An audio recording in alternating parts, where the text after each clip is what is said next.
Hey everybody, what's happening? It's Dennis. We're going to get going here in a minute. Had a little technical difficulty. Hang tight with us. Election night with the Ben Joravsky Show is moments away.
Trump versus Obama. I mean, Biden.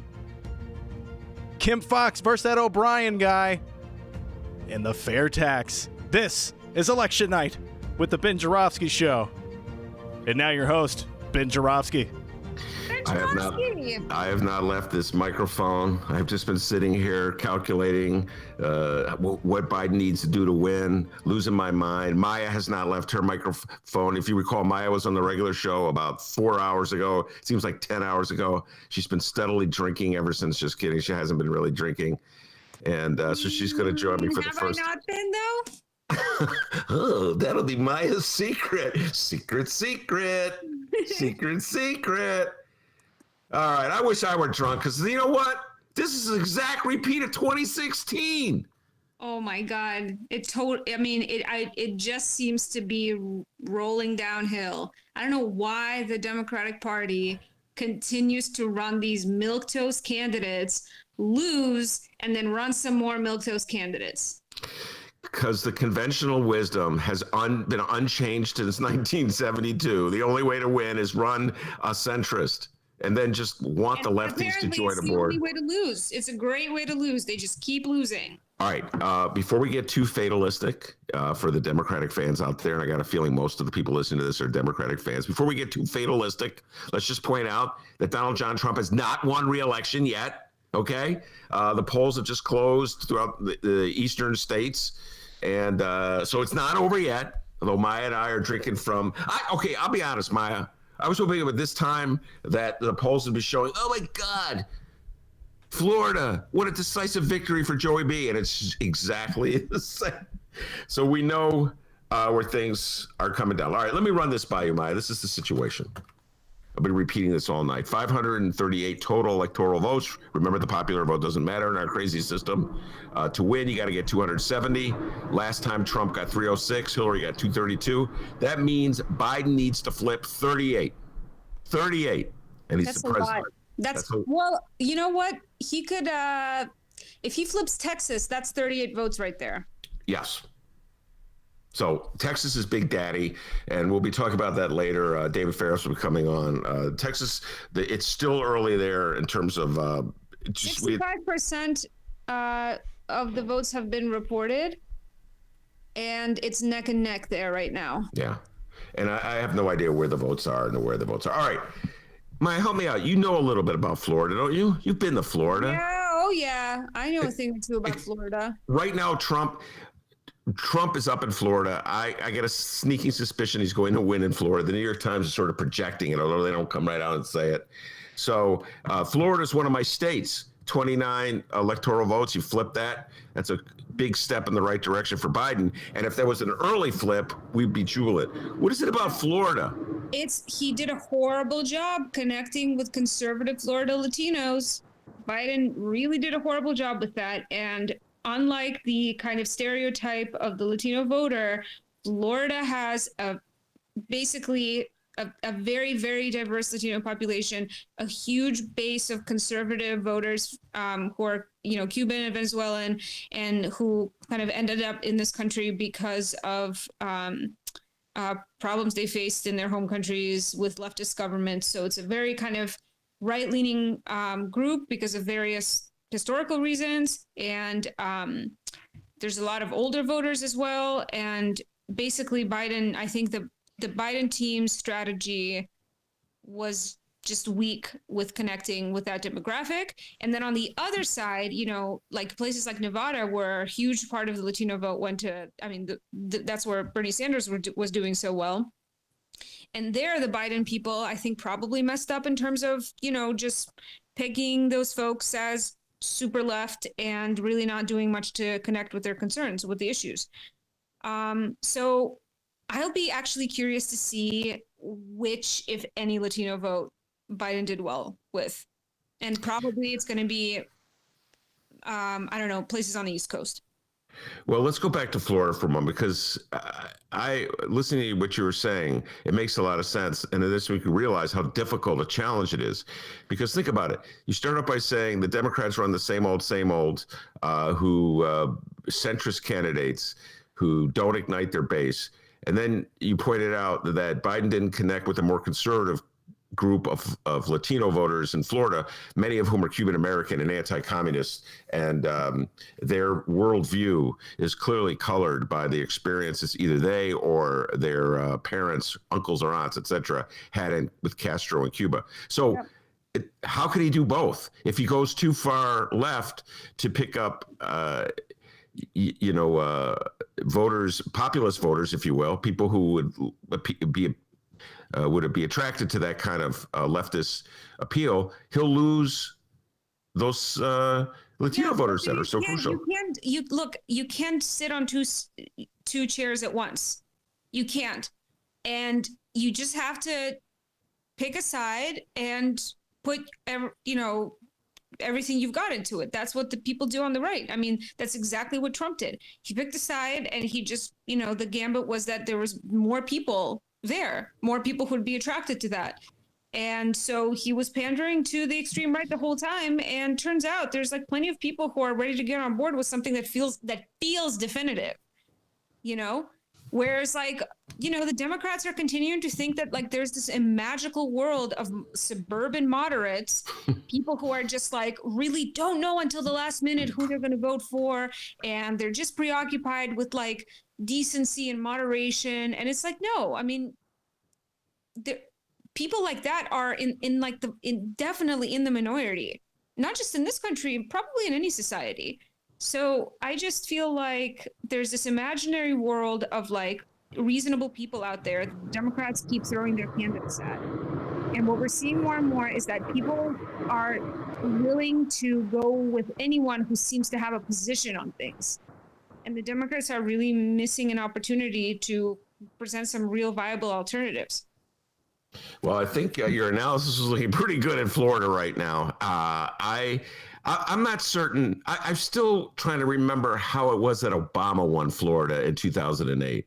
And that I think he lost it in 2012. I don't have my cheat sheet in front of me. And then, of course, Trump won in 2016. But this is an exact replica. And one thing I did notice, Biden's votes are up significantly over what Hillary Clinton got in Florida. The Democrats' ground game in Florida this election cycle was terrible. The Trump's people were out there door knocking weeks and weeks before the Democrats got any kind of presence out in the neighborhoods. So the Florida Democratic operation was just really kind of weak and skinny and just like bare bones. So I think that is another factor that we're seeing play out here. The Republicans, again, wagered that more people would care to be talked to face and are pissed about, the COVID restrictions and whatever. And, it looks like they're probably, once again, they made the right call. Dennis, you have something you want to say? Yeah, we got Tracy here. She's coming up here. But real quick, just on the local front, the fair tax amendment looks like right now at this moment, no on the fair tax is at 54% and yes for the fair tax is at 45%. So is that statewide? Is that in the county? That's what it says here. Illinois income tax, Illinois amendment, remove flat, according to what's site here, WGN. So. Okay. All right. Tracy Bayham has joined us, and she's our guru at the Chicago Reader, my beloved Chicago Reader, and Maya's beloved Chicago Reader as well. Tracy, you missed the first part of the conversation where Maya and I were pulling our hair out and wondering what in the world is going on with Florida. I have this whole this cheat sheet, Tracy, of the states that Biden has to win to flip it. And Florida was a key state, so I'm going to have to take that off. Do you have any insights, Tracy, before you talk about my beloved Chicago Reader? Any insights of what's going on in Florida? Why they love Trump so much? God, I don't understand this country that we're in right now. I have no more insights than all the people that are talking on TV right now. That say they know what they're talking about, but they don't. Nobody really knows what's going to happen. I do hope that this doesn't linger on too long because the Democrats' backbone is pretty weak in terms of fighting this kind of stuff based on their 2000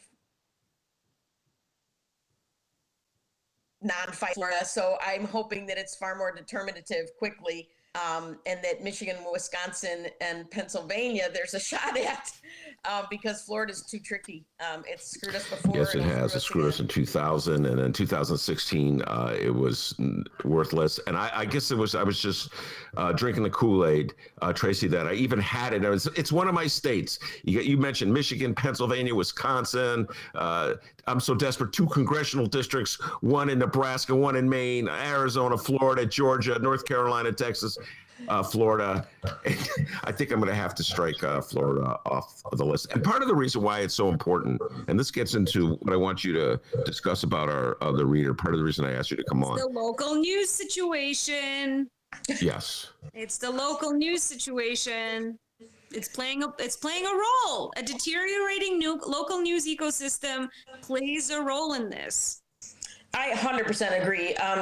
It's really shocking to me how the progressive billionaires have basically ceded the media battle in this country, county by county, city by city, rural area by rural area.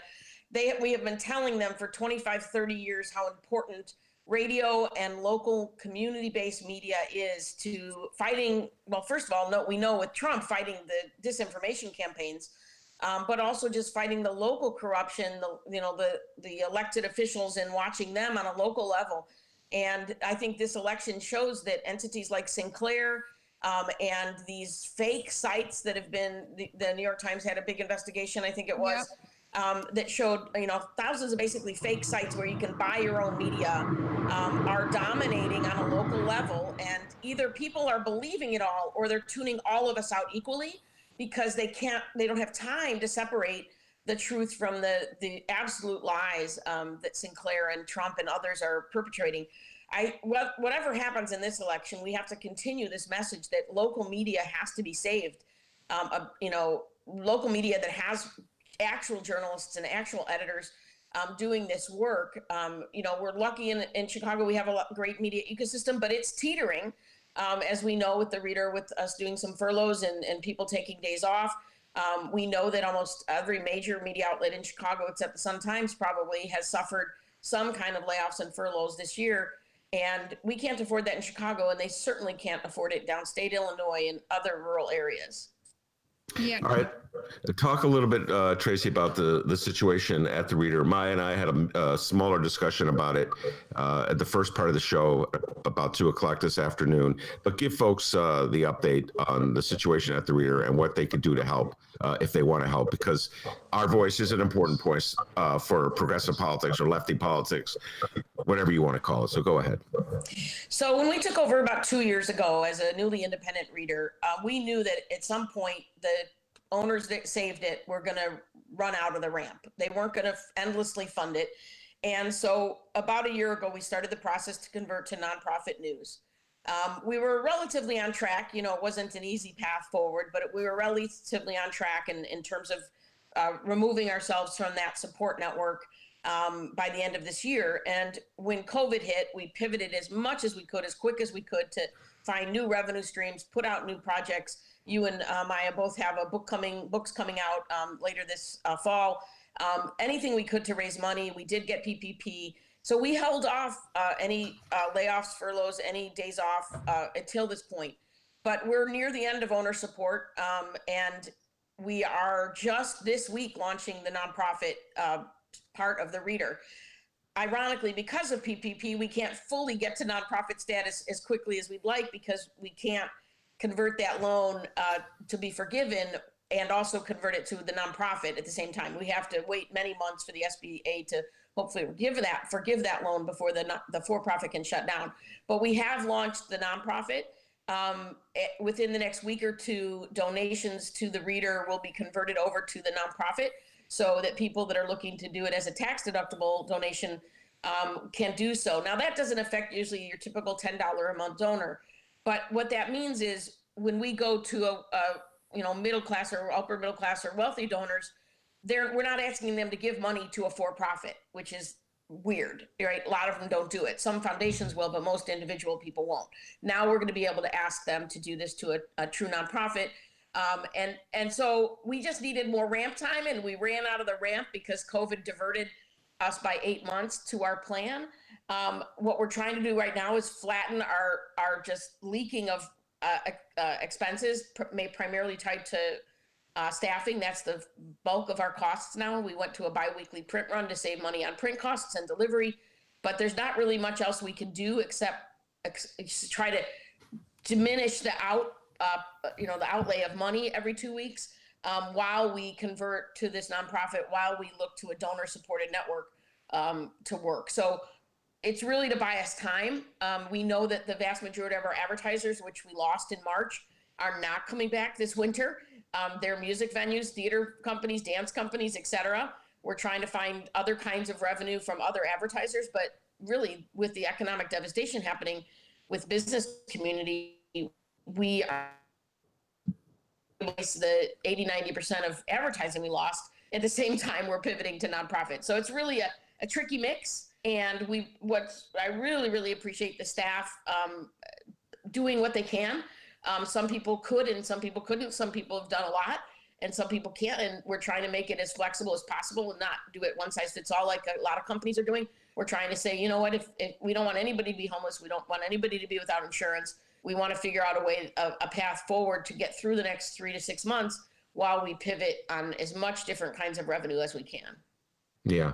And, there's a relation, obviously, to the rest of the economy, which is why I find the news out of Florida so distressing, because it seems so disconnected from where we are right now in the middle of this pandemic, which there's so much need in this country, Tracy, so many businesses that just are vulnerable and could go under. The restaurant business here, which is so linked to the reader.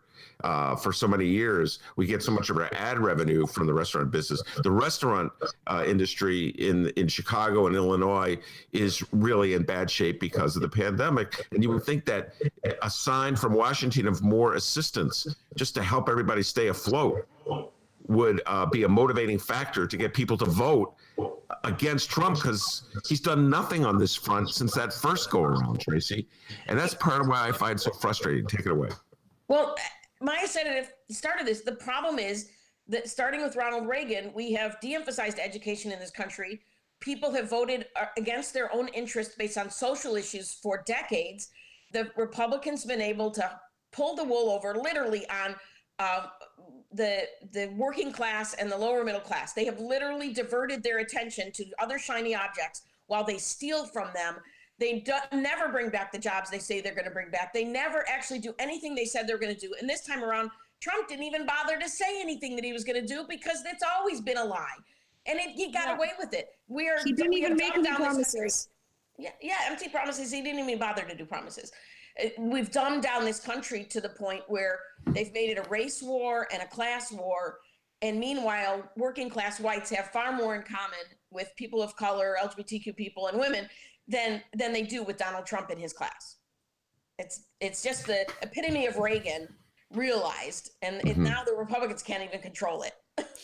I agree, but I also want to add that the big, the voter suppression machine that has been just full steam ahead for years. Yep. Is really this is the spoils of that. This is what we're seeing is the result of calculated, systematic voter suppression efforts around the country, designed to really demoralize and disenfranchise younger voters, Black voters, working class voters. So, I'm not saying anything new here. This isn't any kind of, this is kind of a well understood thing by now, I think. But at what point do the Democrats say, okay, you know what, we've got nothing left to lose? They always feel like, they're going to just eke out a win with the suburban white women, just, we're going to get one more state Senate seat, or, one more House of Representatives seat. And I think just increasingly they're just ignoring such huge swaths of the population, while on the other side, that same swath of the population is just getting their voting rights are getting constantly infringed upon. Yeah. We look at these lines as heroic, but these lines aren't heroic. They're not representative of what our democracy should be. They're disenfranchising. The 700,000 voters in Florida that were former, convicted felons and other misdemeanors, they weren't supposed to be still purged, right? But then they made a poll tax. So really, they're suppressing the vote everywhere they can in the courts and in actual voting booth. They're not, in the primary this year in Wisconsin with those lines in Milwaukee, that was criminal behavior that the Republicans do. And it does disenfranchise people, either because they don't show up because they're so frustrated, or because they can't spend that kind of time voting. All right, I'm just going to do some updates. None of the news is particularly good if you're of the Democratic persuasion. And again, I keep saying the same thing, Tracy and Maya. I'm not looking at the popular vote. That, of course, doesn't matter. So I'm looking at states that Joe Biden has to win, that Hillary lost, that he has to flip. One was Florida. He's down 3 percentage points to Trump with 93% of the vote in. Another is North Carolina. He's ahead with 1.8% of the vote. Biden is ahead, but it's not clear where those votes have been tabulated, where they've been counted, Tracy. So don't know if he can flip North Carolina. That's still very much up in the air. And Trump's ahead 15% in Georgia with 39% of the vote calculated. So those were three states that the Democrats were hoping to compete in following Maya, the strategy that Maya laid out, where you pick up swing voters, enough suburban women to flip the vote. Tracy, do you think that the Democrats would have better success if they had just gone to just a more of a populist leftist appeal? I think that this country's rigged against the Democrats in a pretty big way right now. So I'm not sure if Sanders could have beat this either. I don't, or Warren. I just don't know, because looking at what Hillary did in some of these districts, Biden's not even performing as well as Clinton did, and they thought for sure his approach. I don't know if Sanders would have outperformed both of them. I don't know that, obviously the next time around, maybe that's going to be the experiment if this doesn't work this way. I don't think we know yet, right? Tonight, I am kind of defeatist right now looking at the trends. But until we really have the results in, we'll have to see. This country isn't quite leftist yet. And so I don't know that Sanders would have had the momentum either. COVID really, I thought COVID would be the final nail in Trump's coffin. He literally has caused the death of 230,000 Americans. How many Benghazis is that? And it still wasn't enough because he controlled the narrative on it. He made it seem like it was nothing. It's not killing important people. He really unbelievably turned the narrative on a murder of 200,000 people, 230,000 people so far. I don't understand it. I obviously it goes back to this fake news that he creates, and the media just follows it. Even mainstream media that should know better gives him those headlines he wants about, because they're trying to seem like they're fair, but then the headline is all that people see.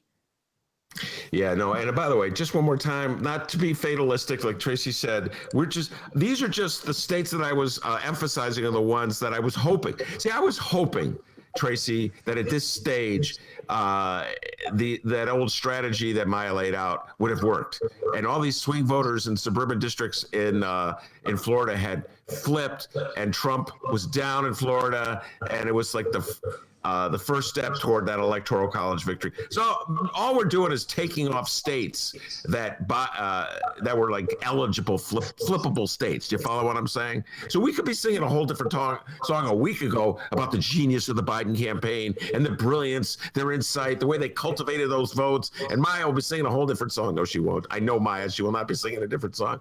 I only ever sing one song. It's that Maya song. She sings it loud and she sings it proud.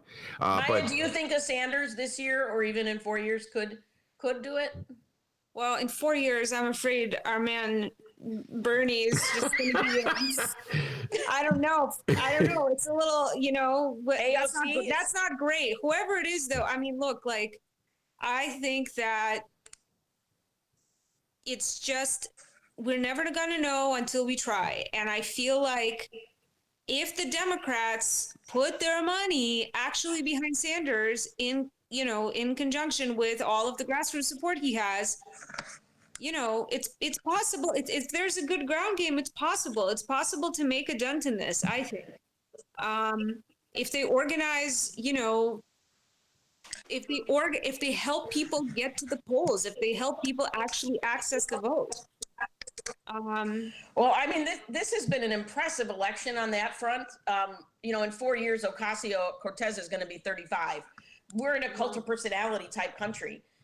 It might be that it's going to take a real vibrant young person with a great matching vice presidential candidate or vice versa, that maybe she's the future of the party. I think she's the future of the party if the party lets her, if they don't destroy her in the process, because they are afraid of her.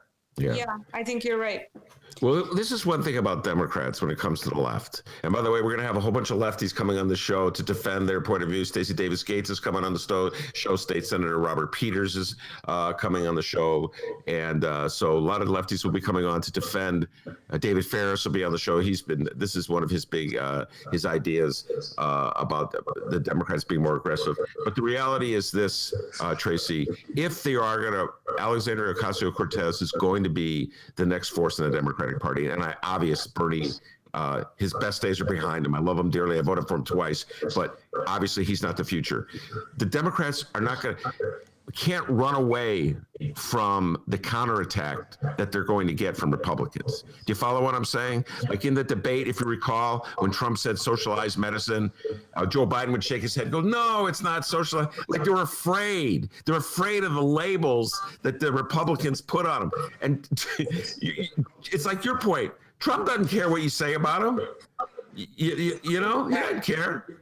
He just keeps. They have to be on the offensive instead of the defensive. Absolutely. Yeah, absolutely. I need to go cool off. I've reached my level of just wild speculation. All right, we're about to move to our next segment. Rose has joined us. Before I let you go, Tracy, just give another shout out for the reader. If folks want to get in touch with you for ads, if they want to give contributions, whatever they need to know to help the reader. ChicagoReader.com/store has all sorts of merchandise, but also ways to donate and join as a monthly member, $5 and up a month. And tbame at chicagoreader.com if you want to have any other questions about the reader, advertising, anything else you need to know. Thank you very much for having me. All right, Tracy Bame, Maya, take care. Rose Colasino is with us. We're going to take a brief break and bring Rose back on. Dee, just take a little break so I can drink some water. We'll be right back with Rose Colasino talking about the early votes and what it looks like for Joey B. Stick around, everybody.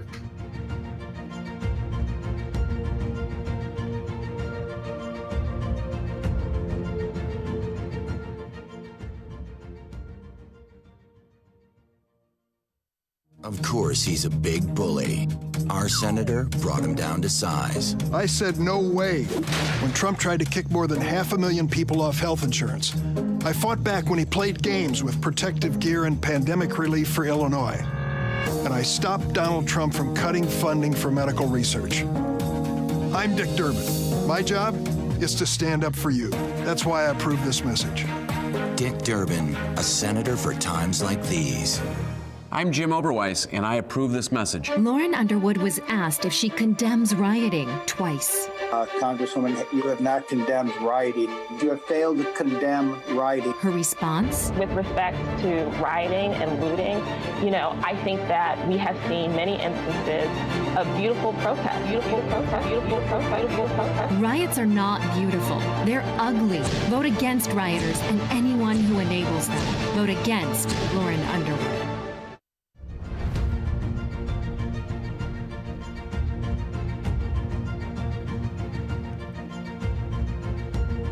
Welcome back to Election Night with the Ben Joravsky Show. Benny J, take it away. All right, Rose Colasino is with her from Indivisible, Chicago, Indivisible, Illinois, I should say. Rose, you've been on this show several times. You're a woman, our go-to person for what's going on in Wisconsin, Michigan, Pennsylvania. And it's been a little gloomy outset to this, Rose. So try to bring up the spirits a little bit. And the way I lay it out is this, Rose. Joe Biden needed to flip 38 electoral votes. And I was hoping that Florida with 29 would really push him in that direction. And it doesn't look good in Florida right now. So it looks like, in many ways, Rose, we're going back to where we were in 2016, needing to get Michigan, Pennsylvania, and Wisconsin. What's your take on things so far? Uh-oh. We're having trouble hearing you there, Rose. Maybe if you unplug the earbuds. Yeah, unplug the earbuds should be a lot better. Yeah. There we go. Are you there? Is that good? Perfect. Oh, God, sounds 100%. All right, something's going on. Too many calls, but sorry about that. Yes, according to what I have been looking at, and I have everything open pretty much, we're looking at CNN and ABC and AP, and the phone's going off like crazy. But as you very well might know, Pennsylvania, Wisconsin, and Michigan are slow counts. So similarly to what we have been trying to educate everybody about for a really long time, we most likely are not going to know who the next president of the United States is going to be anytime tonight. So patience is necessary, but I'm hoping that we've coached everybody enough to relax. I think even the incumbent has backed off a little bit as far as saying that he was going to declare victory early. So I think we just have to be cool as a cucumber right now, Ben. Yeah, well, I was ready to. The early results from North Carolina had Biden up, so I was ready to pull a Trump and just declare it a Biden state already. Let's not count any more votes, just like Donald Trump would do. Yeah, but we just don't know. We just don't know for sure. And I had a sense that Florida might go our way. So that shows you how my instincts are faring these days. So it does not look like Florida is going to happen. So what I have here is that the thing is with these Pennsylvania, Wisconsin, Michigan, they have Republican legislatures. So right now they have very antiquated systems, and we have what we have. So I think we just have to take, a friend of mine is doing yoga right now. So we just, and I have here from what I was looking at Wednesday, might come in, Wisconsin might come in early Wednesday. Early Wednesday? Good God. Foxx.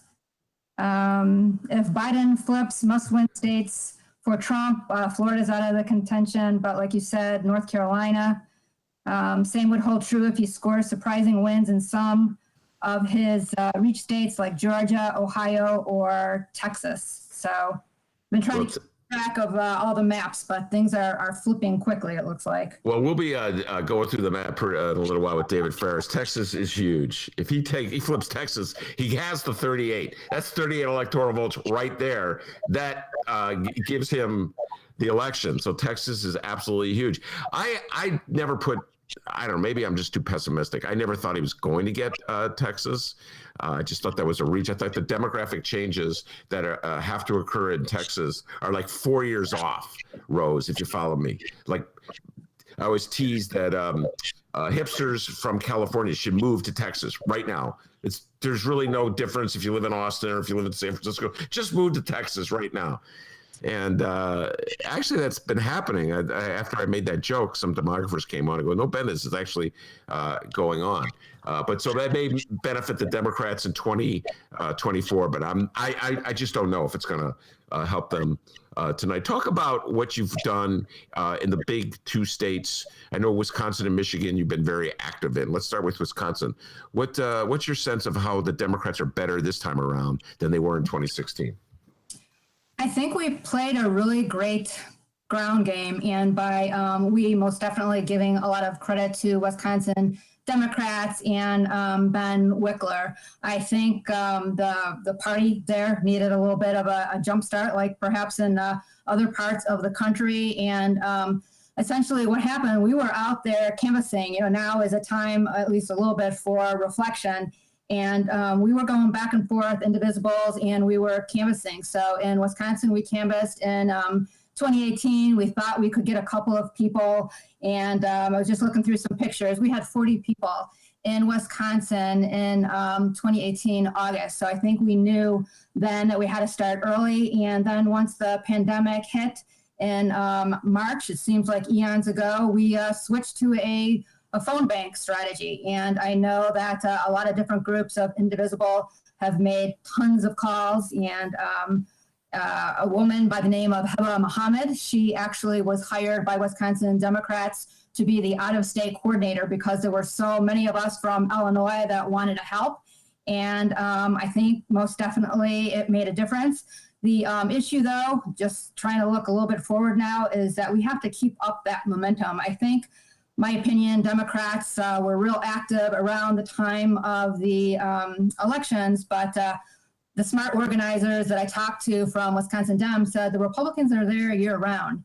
So we need to get to know our constituents, and we can't just drop in and drop out. And that, of course, is for all the demographics, and we certainly could do a better job with the underserved communities as well. So a long-winded answer to your question, but started with canvassing, moved on to phone banking. I think we were agile enough, I hope and pray, to get the job done in Wisconsin. I wasn't quite as active in Michigan as some of my colleagues in Indivisible, but I know that they have made hundreds of thousands of calls. Yeah. Michigan, and actually I'm aware of Indivisible folks that went ahead and actually did the door-to-door, the canvassing, with, I'm sure, all appropriate social distancing and masks. So I do believe and have heard that the Republicans have been canvassing all along, but I do know that we were out in Michigan. I don't believe, check me on this, I don't believe the Wisconsin Democrats had an active canvassing program in Wisconsin. In 2016. Oh, no. Right now, yeah. Things, since the pandemic hit. Oh, I see. So, yeah. Mm-hmm. Curtails. Yeah, you're doing a phenomenal job with the tools they have in the toolbox. This morning when I called you and checked in with you, you were making phone calls. I think it was to Pennsylvania. Wasn't it Pennsylvania that you were on the phone with? I thought you were on the phone with Pennsylvania. So all day you've been making phone calls. What's the response? What are voters telling you in terms of where they're heading? Yeah, just real quick what we're up to. So most definitely since the last couple of years, we've been concentrating on Michigan and Wisconsin because they were close and we thought we could canvass. But as we've gotten closer and closer to today, we started to reach out to a lot of the POTUS swing states as well as the key Senate states. So we have called, you caught me this morning talking to Pennsylvania. We've talked to Florida, South Carolina. I called into Alabama. So we've been calling quite a few of the states.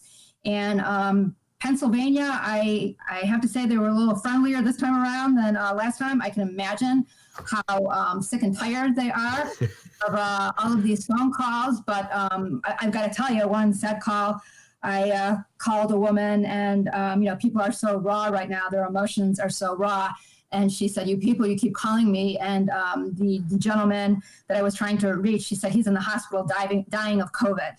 So that was startling. Wow. Ranking, and you just feel for the devastation that people are going through right now. I spoke to a Democrat that said she was going to vote for Trump, so go figure.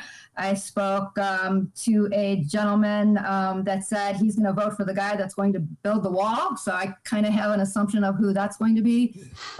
I've got to say, though, on a more positive note, for me at least, I spoke to some really fierce African-American women, and I am going to continue thinking about them until we get, and even after we get results, because they are on it. Talked to 3 of these really powerful African-American women. One woman is a committee person, and the other woman, 75, she sounded like she was 35. She has told her children, her grandchildren, God forbid if they don't vote the way that she wants them to vote.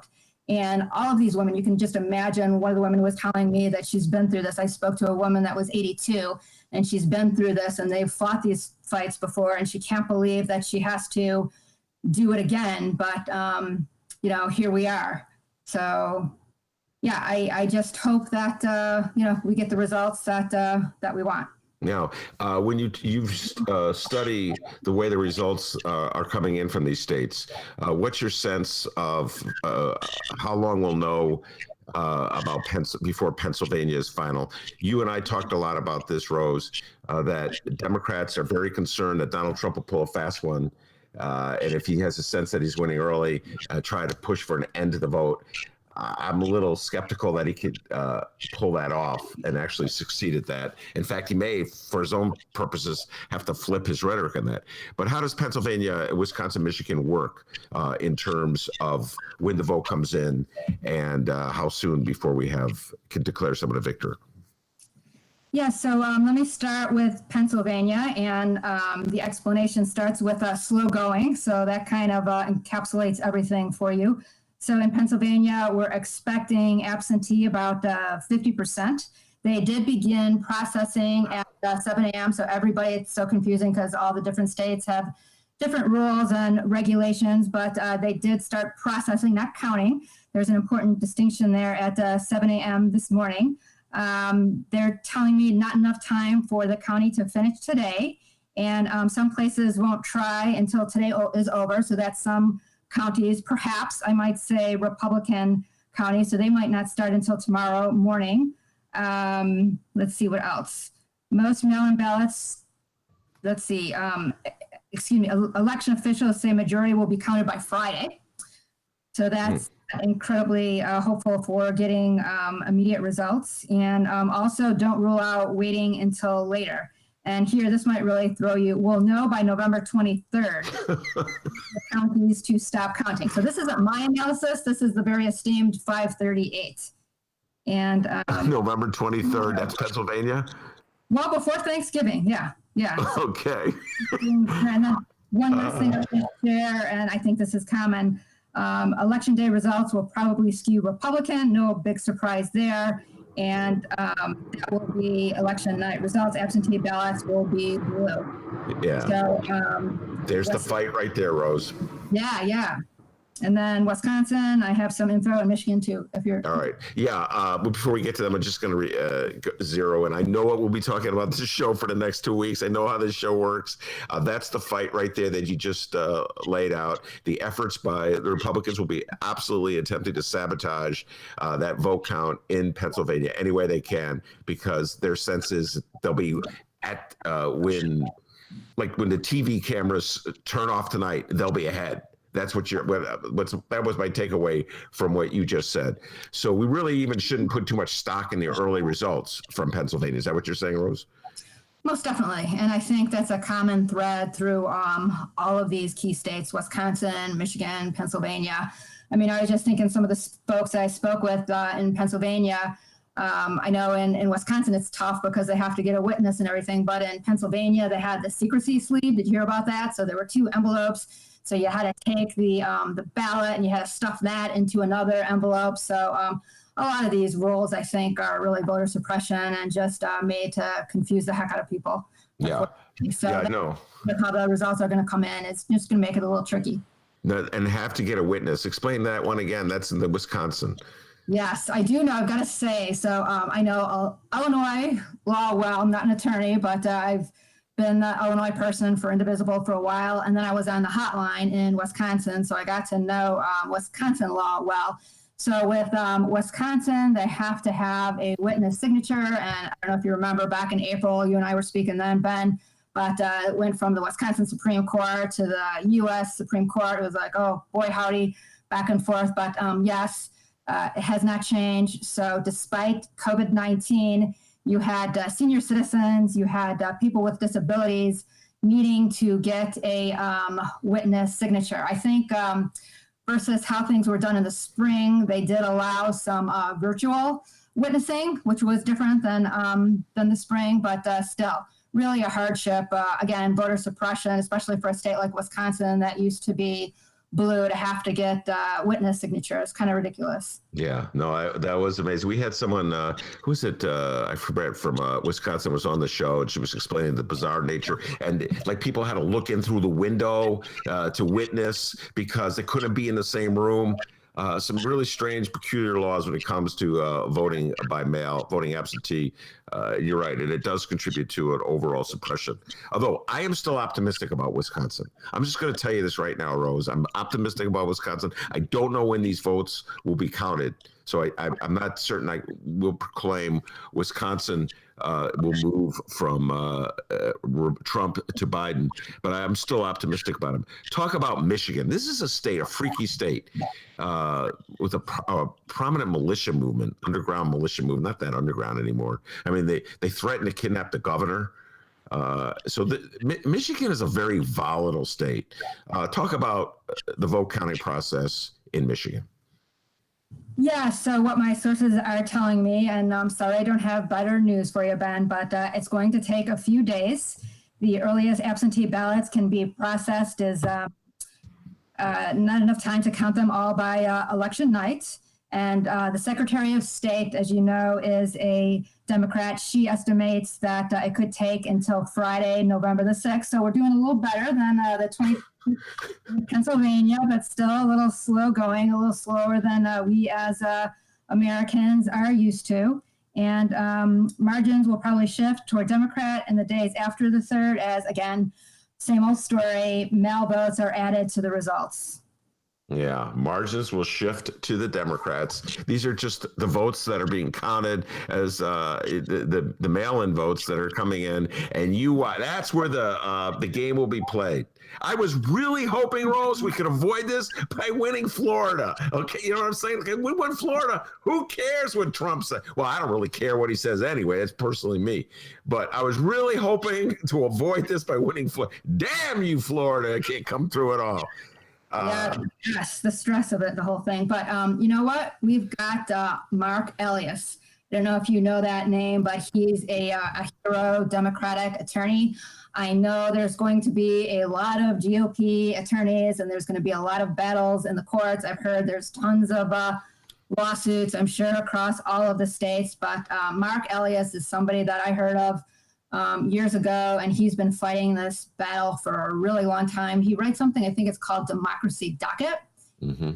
I think we're going to be okay with him on our side, but yeah, it's going to be, I think, battled out in the courts and with the lawyers, unfortunately. And like you said, that's why we were hoping for Florida, because it's not like we haven't had enough of stress already. So. Well, we'll be talking about this. Our next guest, David Ferris, will coming in. We'll be breaking down state by state and taking a look at the Senate races and see if he's going to be correct in his prediction that the Senate will flip. I have not been able to look at any of these results, Rose. So I'm looking forward to David Ferris going those state by state with me. But if you talk about legal battles, see, I'm old enough to remember 2000. And in 2000, the Democrats basically, I'm not sure if you were following things back then, Rose, but in Florida, just threw up their, in my opinion, threw up their hands. They didn't fight as determined with as much determination as the Republicans. They weren't as strategic as the Republicans. They didn't combine legal fights with on the ground fights. They kind of just were passive. That was the Al Gore. It was very passive. And you've been telling this for a while that in 2020, it'll be different. They'll be more vociferous and more combative. It looks like these three states, there's going to be litigation: Pennsylvania, Michigan, and Wisconsin. That's what you've been saying. You're a little encouraged about that change from 2000. Yeah, I think we're geared up. I think we were caught off guard perhaps in 2000. I personally think that Gore should have stuck it out a little longer.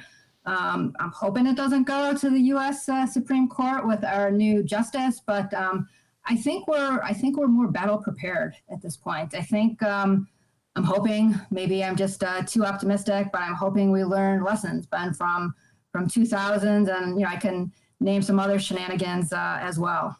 All right. Now, it's been a lot of gloom and doom so far because we talked about how disappointed I was in Florida.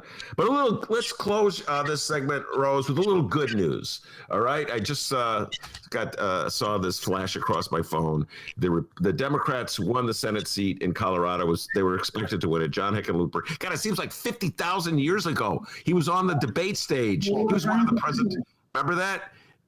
And he defeated Cory Gardner, so one down. yeah, that was to be expected, but we've got to celebrate everything, Ben. We've got to celebrate it. All right, I'm going to start drinking some alcohol pretty soon. I'm celebrating. I'm going to celebrate. I'm doing margaritas myself, Ben. All right. Margaritas for tonight. All right, Rose. So I'm going to close this segment with you making a bold prediction of Democratic success in the big three. Come on. I want to hear you say it now. Michigan, Wisconsin, and Pennsylvania. I want to hear that's the big three. It looks like it's coming out of those three. The Democratic wall there. It's not going to crumble, right, Rose? Tell me that. Yeah, I've got to say, I'm probably less sure about Pennsylvania, but maybe it's since we've been fighting so long in Wisconsin and Michigan, but I think we have it. All right. So, okay, you say you're less certain about Pennsylvania, did you say? I am. All right, well, I'm going to do some math for you. Let's say we lose Pennsylvania. Let's just say we don't get Pennsylvania. Okay, so I take that off my list. You win Michigan with 16. You win Wisconsin with 10. That's 26. And then Arizona. Arizona's the state. You win Arizona. You got 37, and you got to get one of those congressional districts. I'm telling you, Rose. It could be what about North Carolina? What do you think, Ben? I've got on my list. Now that North Carolina is on my list. It's on my list too. It's got 15 electoral votes. The last I looked, it was too close to call. Biden is up by a sliver, but there's still 16% of the vote left to go in that state. And so, I just don't know where the votes are. You know this as well as I do, Rose. It's where the votes are coming from. That's what matters. So, yeah, you put North Carolina in that mix. And, North Carolina, you could that substitutes for Pennsylvania almost. So, yeah, I've been playing with these numbers for about 4 years, Rose, since the Democrats lost in 2016. Yeah. So anyway, all right, Rose, I want to thank you very much for coming on the show. And I really want to thank you for just doing all the work you did. Really appreciate all the work that the folks from Indivisible did from the get-go with Resistance. And, I just hope, I don't want to strike the fatalistic note right now, but I hope the reaction people have is not to just go into hibernation and quit, if it doesn't turn out the way they want. I don't know what to say. The civil rights movement was how many years in the process? Do you know what I'm saying? It's just sometimes things don't work out. I'm not throwing in the flag on this the towel on this election. I'm just saying that I hope people don't get disenchanted and discouraged from. If I could, I just want to try to end on even more of a positive note. And Charlie Cook, he's revered and actually quite conservative as far as not being overly optimistic. And I spoke to you earlier about this, but he's saying that in the House we'll pick up 10 seats, and he's saying that the Democrats will retake the Senate. And so I think there's some promise there. And I think that we do have to be strategic. Then we have to start thinking about the Voting Rights Act, and we have to start thinking about gerrymandering, and we have to start thinking about U.S. House of Representatives turning the Republican legislatures to Democrat. All right, that's a good agenda going forward. David Ferris has joined us, and we're going to bring him over, take a little break, and we'll bring him on. Thank you very much, Rose. Keep up the good work, all right? David Ferris is on deck. We'll bring him on right after this.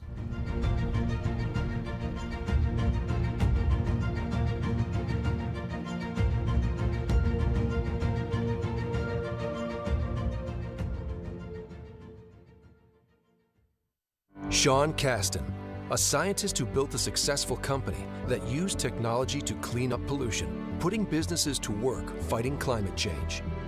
Sean pledged to keep people informed, holding more than 40 town hall meetings across the district.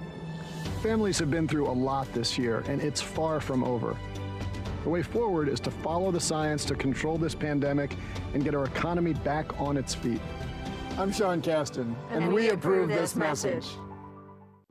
Springfield politicians, they promise they won't tax retirement income if their constitutional amendment passes, but their measure lets them increase income taxes on every group of taxpayers, including retirees. Even our state treasurer said so publicly.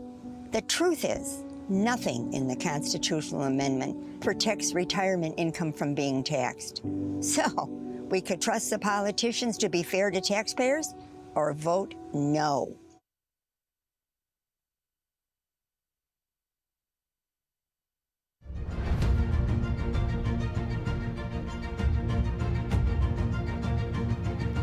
Hey, that break's over. Welcome back to Election Night with the Ben Joravsky Show. Take it away, Benny J. All right, the Phyllis commercial, the dreaded Phyllis commercial. If I hear it one more time, I'll lose my mind. Come on, Phyllis! Stop reading that lie that they fed you. They just wrote some script. They just made something up. Unfair tax, or raised tax rates on retirement. It says nothing about retirement. And it looks like here, the latest update on that with 22% reporting. The fair tax, no, at 56.7%. Yes, at 43.3%. Yeah, wow, it's not even getting more than 50%. All right, David Ferris, I'll put that fair tax news to the side. I don't know where those votes are coming from, so maybe those are downstate votes. What have you. Maybe there's good news ahead of us. David Ferris, Roosevelt University, a frequent guest on this show, has been advocating the Democrats to be more aggressive, stop being so passive, stop laying down and let the Republicans walk all over them, and boldly predicting that this would be the year the Democrats defeat Donald Trump. Here we are about 2 hours into the vote counting. David, are you still feeling optimistic? I still think that Biden is going to pull this out. I think, the results that we have so far suggest that it's not going to be kind of the night that we hoped it was going to be. That is a big resounding, electoral college sweep and huge pickups in the Senate. And, we can all go to bed happy by midnight. And that's not happening. So I don't know what to tell you. I'm not a pollster, but certainly the polls in the Southeast look like they were not super great. I think what's giving me some hope that Biden will pull this out is that he is running close with Trump in Ohio. I don't think he's going to win Ohio, but that means hopefully that there's been a kind of a uniform shift across the upper Midwest, and that we can at least sort of take the White House with Michigan, Wisconsin, and Pennsylvania. That's the way it looks to me right now. But I think a lot of what I said on the show over the weekend didn't really pan out. So I don't want to give everybody false confidence here either. All right, well, we're just going to burn that interview right now, and we're going to redo it. I actually can't recall whether you predicted Florida would go. I just cannot remember whether you predicted Florida would go for Biden. I did. Yeah. And what looks to have happened in Florida is that just the margins with Cuban Americans, particularly in Miami-Dade, were just too much for Biden to overcome in other parts of the state, where he has made gains with senior citizens and college-educated whites. But there looks to have been, we don't know yet, but the votes are not all counted, but there looks to have been an enormous shift away from Clinton and towards Trump among Cuban Americans in Miami-Dade. But also we're seeing shifts against Democrats among Latinos overall, at least in Florida, North Carolina, and Georgia. And if that holds up in Texas and Arizona, it's not clear that Biden will win. I don't think he's going to win Texas, but it's not clear that he'll win Arizona if those shifts among Latino voters are uniform across the country. And yeah, that definitely makes me glad I voted for Bernie in Illinois. I think that Bernie would be doing much better with Latinos. This is a much worse situation with that demographic than I think we were expecting. All right, let's break it down a little bit before we go take a look at the Senate races and also go to the Midwest. Let's just break it down in Florida, talk about the Latino vote. Again, a Cuban American vote has always been a conservative vote. I was talking about this earlier. Many of the Castro's Cuba, very virulently anti-communist. And I realize that first generation is older and it's now a second generation who was born in this country, but still there's patterns that repeat themselves, and people are inheriting the politics of their parents, their stories about the communist tyranny. What you're saying, I have not seen the elections. Are you telling me that like Puerto Rican voters in Florida have also gone for Donald Trump? That would surprise me. Not so much the Cuban. It looks like Biden has won Puerto Rican voters pretty decisively, just from what we're seeing so far. But I think, sorry, I'm like scrolling these websites for results, and they're making sound on my computer. So he seems to have done great with Puerto Rican voters. But Trump is just showing surprising strength, I think, with Latino voters across the board. And that's, when we postmortem this, again, it's very early, Ben, and we still don't really know exactly what's happening. But if the trends that we're seeing in the Southeast hold up, I think that there's going to be a lot of talk about, polling errors, particularly with Latino voters, which could have pretty enormous consequences for what we thought was going to happen versus what will actually happen here. Before we leave this theme, you think Bernie would have done better? This is something I've been asking, talking to other people. Would just an out and out leftist candidate have done better, in your opinion, in Florida than the centrist? I mean, not in Florida, no. I mean, Biden's problem in Florida is the Cubans, and I don't think it's really about Biden. I think it's about Trump, and Trump sort of snapped back the hostility towards the Cuban government, and that seems to have won Cuban American voters back to him. If anything, I think that Bernie could have done worse in Florida, just given the way that they would have just Castroized him, from March to election day. And Bernie had some unique vulnerabilities with Cuban American voters, I think. But I think who supported Bernie could point to these results and say, like, hey, how much worse could it really have been? So that's a plausible thought there. Yeah, I'm not convinced as much in this campaign as I was in 2016 that Bernie would have done much better, because so much about this campaign was just anti-Trump. You know what I mean? And we talked about that. I thought he's proved to be, at least in Florida, and again, it's that was one state that I was really hoping that Biden would win. He's proved to be far more resilient than I gave him credit for. You know what I'm saying? With the voters. And no, absolutely. I think, there's obviously been some polling error here again. And so, I don't know that we're in sort of like the industry is dead territory, but certainly there's going to have to be a hard look at some of the numbers that particularly that came out of Florida and Georgia and North Carolina, which all showed Biden with, modest, but real leads heading into election day. And, when you have that kind of systematic error across multiple states that are kind of similar to one another, you got to go and take a look and say what happened here. The thing that's most worrying to me about the results so far is it's not clear that Cal Cunningham is going to win in North Carolina, who's the Democratic Senate candidate there against the incumbent Tom Tillis, and that makes the math to get the Democratic Senate just pretty tough. All right, let's shift to the Senate and talk about that a little bit. Let's start with a little good news. You said it would absolutely certain that Hickenlooper would win in Colorado. And I think they just, as soon as the polls closed, they announced that he had won. So take a victory lap there. That's one down.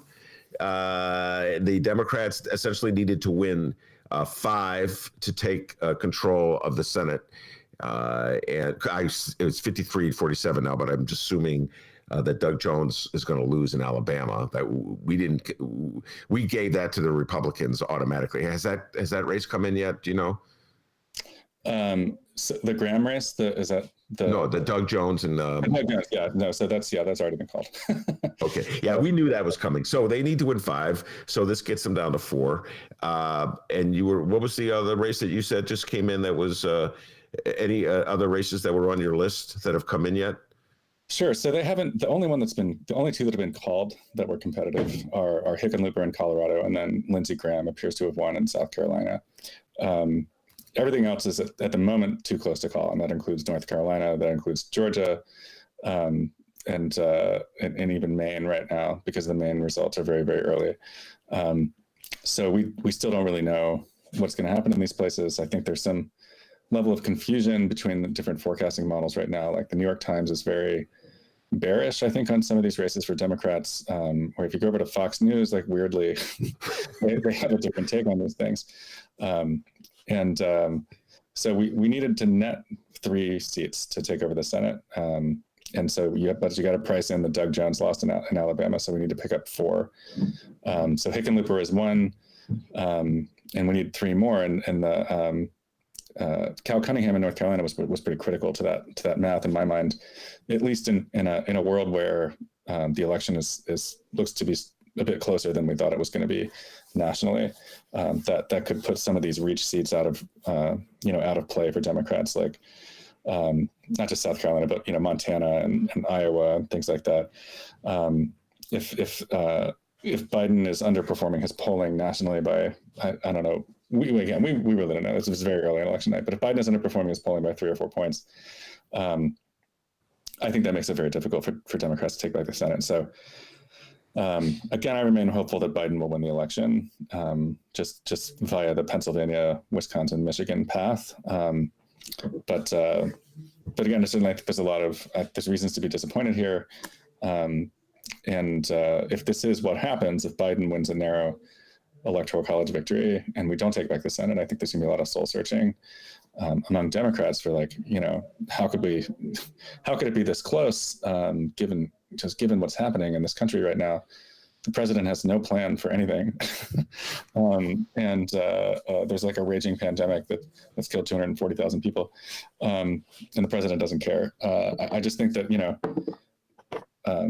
we have some very difficult questions to ask ourselves, I think, both as a party and as a country, if things are indeed headed to where they seem to be right now. Well, part of it, when I just listening to your analysis of the early stages, when there's an error in polling, that influences a campaign. Do you follow what I'm saying? So if all along my centrist friends were telling me Joe Biden is the exact person we need right now, running for president against Trump. A lefty is not the person that we need. And look at the polls. The polls are showing this. So many of my centrist friends told me this. If there's a flaw in polling, do you follow what I'm saying, David? Then the Democrats have like bigger problems. You know what I'm saying? Like you're essentially it's a marketing campaign. So you're marketing your candidates according to what your pollsters are telling you is the popular strategy to follow. And if the polls are off, then you're not going to win. You're just going to tread water. I mean, I think, I do want to say again, it's early and it's too early to draw conclusions. I think other than Trump has won Florida, and I think that Trump has won Georgia. I think that there's still some uncertainty out here about what exactly is happening. But if sort of what we're looking at is right, it looks like Biden has traded a substantial amount of Latino support for some of these white voters in the upper Midwest. And that may be a trade that gets him the White House, but it does not so far look like a trade that it's going to get Democrats the Senate. And it certainly is not a trade that is going to put like a sort of decisive end to the Trump era in the way that we were hoping it would. Now, I will say, as we're looking at this, even just since we started talking, Ben, the Arizona numbers are coming in and they look very good for Democrats. So Biden is up 9 in Arizona with 73% counted. I don't know how Trump would come back from that. And Mark Kelly, the Senate candidate there, who's challenging Martha McSally, looks like he's up big too. So if those Arizona numbers hold, it's very difficult, I think, to see Trump winning the White House again without Arizona. And so that, if if the only thing that mattered to unite was getting rid of Trump, I still think that looks pretty good. Yeah. But certainly, I'm not going to lie to you or your listeners. I'm fairly disappointed with how this has gone so far. But it's not over yet. So yeah, no, and by the way, we've had this conversation on the show, not with you, but with other guests. Joshua Smizer, De Leon, Adolfo Mondragon. We've talked about the different types, like Latino. There's no such thing as a Latino monolith. There's really no monolith of any group, literally. I mean, you know what I'm saying? But with Latinos, there's so many different, they come from so many different countries, so many different backgrounds, so many different experiences. The geographical difference, like Florida is far different than Arizona or Nevada or Texas. So or California. So when I was going to make this point when you were talking about Florida voters, I'm not certain they translate into a voting situation in Arizona, and those numbers, which I hadn't seen, are proving that point. Do you follow me, David? So, absolutely, yeah, yeah. I mean, this is very clear, right? Like I think that the Biden will win Latino voters, by overwhelming majorities in California. The real question is whether, even in a decisive win like that with those voters, whether the margins are somewhat eroded from Clinton, which would suggest either, a failure of outreach, or, just as plausible.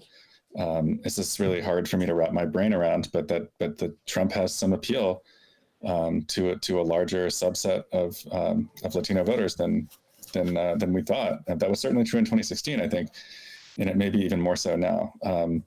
I could freebase some explanations for you for that. Go ahead, freebase away, baby. I think that there's elevated rates of small business ownership in Latino communities, and small businesses have been hit particularly hard by the pandemic, and maybe people are putting the blame on the lockdowns and the restrictions rather than on the president. That's certainly a plausible outcome to me. I wouldn't be surprised by it.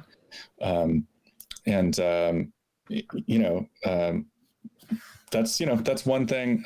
I think another is just the nature of the top of the ticket for the Democrats just maybe didn't thrill Latino voters. Maybe I don't know. I don't have the data, but maybe Biden didn't run enough ads. Maybe he didn't spend enough time in these places. Maybe he didn't have the right people doing the outreach. But the reality is, this is something Democrats are going to have to deal with. I think Republicans making significant inroads with Latino voters is sort of a Democratic nightmare scenario that they're going to have to deal with in the years to come, whatever happens tonight. That's a piece of the coalition they're going to have to try a lot harder to shore up. You just run into this catch-22 where we're sort of leaning into the so-called new Democratic coalition with Latinos and young folks and other minority groups, kind of runs headlong into your problems in the upper Midwest, where you need to spend more time appealing to white voters. And so it's like 6 to 1 and half dozen to the other. It's like Biden might win the presidency with that strategy, but see himself unable to enlarge the coalition and unable to make a breakthrough in the Senate that would allow him to govern in the way that, that I've been hoping that a Democrat would be able to govern after 2020. So we'll just have to wait and see. It's not over yet. We still got Iowa out. We still got Montana out. The Senate race, a lot of the Senate races are not decided yet. There's some dispute between the forecasters right now on Twitter. I don't know if you're following them, but it's just. I think everybody knew that the way that ballots were being counted and tabulated tonight was going to cause some unique problems in terms of our ability to know what's happening around this time of the night, and that has definitely come true. Again, if Biden had won Florida or Texas or even Georgia, we could all just go to bed right now and just say figure it all out. But, I wanted Florida because I could start the celebration right now. Okay, so that didn't happen. So now we're right back where I have since we were since this same night, 2016. Wisconsin, Pennsylvania, and Michigan. Now you tell me Arizona. I do think that's an insurmountable lead. I take that 11. So it was 38 electoral votes had a flip. You take those 11 away, you're down to 27. Okay, yeah. And so this is great. We're going to take this. We're going to drop this as a podcast, and this interview with just a slightly disappointed David Ferris will be like an artifact of where we were at a very precise moment in time, 9:21 p.m. Yeah. Okay, it would totally be a different David Ferris had Florida gone to Joey Biden. I'd be in party mode right now, man. I'd be like opening the champagne because it would be over and we would know it. But I remember, you remember back in 2018, early on election night, things looked considerably worse for Democrats than we had thought that they were going to be. Yes. And then as more votes were tallied and more states came in and more House races were called in different parts of the country, it looked a lot better. The Senate picture never got better in 2018. It's not clear that the Senate picture is going to get any better in this election either. But even without the Senate, just getting rid of this dude would just be like just a huge psychological relief for me. Yeah. A lot of people. It's relatively more important than capturing the trifecta. Obviously if Biden wins the presidency and not the Senate, then we're in for 2 more years of paralysis, but at least it's not malevolent paralysis, right? It's like the late Obama years. And so that's certainly preferable to me, although I think that we, at some point, policy just needs to get made in one direction or the other so people can really see who's doing what and whether it works. And we need to try out some of these ideas that we have. But based on the results tonight, it just looks like it's going to have to wait a couple of years. But you mentioned that there's a dispute on Twitter regarding projections. It's just the kind of geeky, nerdy thing that I would love to talk about. What is the exact nature of that dispute? So if you go over to Fox News, their needles are still showing, Democrats winning in North Carolina, Democrats having a chance in Georgia. And that's just not what the New York Times is showing. And it's not clear whether the Fox News needles are just dumb. The needle's exhausted. They're super tired. And they're like, whatever, we got it all wrong. It's not clear to me whether the needle is just like looking at the current results and extrapolating from them, and not really thinking very hard about what kind of votes are left and what different kind of places. And the New York Times, Nate Cohn, our friend Nate Cohn. Don't even get me started about that guy. Yeah, go ahead. Nate Cohn is like very certain, that the outstanding votes in North Carolina are going to deliver that place to Trump, and that there's just no way that Democrats can get over the top in Georgia. So those are the two sort of main disagreements right now. I think that Trump has now taken the lead in Ohio, just in the aggregate vote count, but. We'll just have to see. It's just, we were warned this would happen. But places that count their early votes and their mail ballots quickly, the Democrats would jump out to a big lead, and then it would be eroded. And that's definitely what's happened in Ohio and Florida. And then it's the opposite in Pennsylvania, Michigan, and Wisconsin. That's important to keep in mind too. Yes, that's very important. That's what Rose was just talking about. The guests before you, she obsessively studied all the tallying schedules in all these states, and so she could deliver, that verdict. And again, I am so happy. By the way, I'm doing this tonight. I don't care if 2 people are listening, David. I don't want to look at those freaking needles. They're so driving crazy. And that Nate Cohn, that guy is so annoying. I've told you this. Is Nate. I think Nate Cohn loves irritating liberals. I told you this because of the clicks. You know what I'm saying? I know. He absolutely does. He does enjoy irritating us. Unfortunately for us, like he was right. So. I don't, mea culpa here. I just work on the polls that I see, and it looked better heading into tonight than what we're seeing here. So, you'll be singing a different song in 2 weeks. All right, I'm just telling you that now. The big 3 have not come in yet. We already got it down to 27. So you're looking at Florida. I listened. North Carolina. There's something wrong with the polls, and it's clear it's a state-by-state problem. It's not so much a national problem because, as you pointed out, they were really right on, very close to predicting the outcome in 2016, and I have a feeling they're going to be very close in this election as well. But there's something in these state-by-state polls, and I don't know what it is. It's an undercount of voters who actually participate. Is it that voters are lying to the Trump votes? Voters are lying to them? I don't know what it is, but they clearly, it's the same problem that happened in 2016 in these states. Do you have a theory as to what the problem is? We don't know yet. I mean, I'm still skeptical of the theory that people are systematically lying to pollsters. I think it's more. How you think back to 2008 and 2012, and Obama just was able to bring people out who just would not otherwise vote. Because there was something specific about him that they liked and had enthusiasm for. And it just kind of looks like there's some subset of like white people who are otherwise uninclined to vote who come out for Trump. And it's shocking to me that the pollsters would not have figured that out, like, put that into their model, or maybe they just can't reach them. So I think it's more about these white voters. I think there's a little bit of something going on with Latino voters. Again, I don't think it's lying to pollsters, but certainly that could be on the table as we try to process what's happening tonight. All right. And let's just take a look some more of these Senate races. Maine, I have not seen any results. Susan Collins versus Sarah Gideon. Is there any results coming in from Maine yet? Nothing that we want to make any comments about, because Maine's 14% in. It's another state where, I think it's gonna trend Democratic as the night goes on. I think the AP already called Maine for Biden, but a lot of other organizations have not done that yet.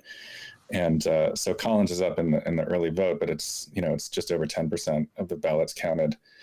And so you're seeing similar stories across the upper Midwest where, Trump and the Senate candidates are winning in Michigan and Minnesota. Well, not in Minnesota, sorry, but in Maine and Michigan. And we just don't have a ton of results from Wisconsin yet. And I think the expectation is that things will get considerably more Democratic as the night goes on. So I still think that Sarah Gideon is favored to beat Susan Collins in Maine. I think Jared Peters will win the election in Michigan. I think one of the big questions of the night is Teresa Greenfield in Iowa. Yeah. Who could become that 50th vote in place of Cal Cunningham. Again, it's not looking good for Democrats in North Carolina. So if there's a surprise in Iowa and Democrats do better there than people thought, Greenfield could come along. Even if Biden does win, I don't care whether Biden wins Iowa, but I do care whether Teresa Greenfield wins her Senate seat in Iowa. So that could be a huge difference maker in this election. So so we have some, we have a good sense of what went wrong with polling. Not what went wrong, but we have a sense that polling went wrong in the Southeast. We don't really have that sense anywhere else in the country right now. Like, we really don't know what's going on. If anything, so far, the Arizona results look like they might have underestimated Biden.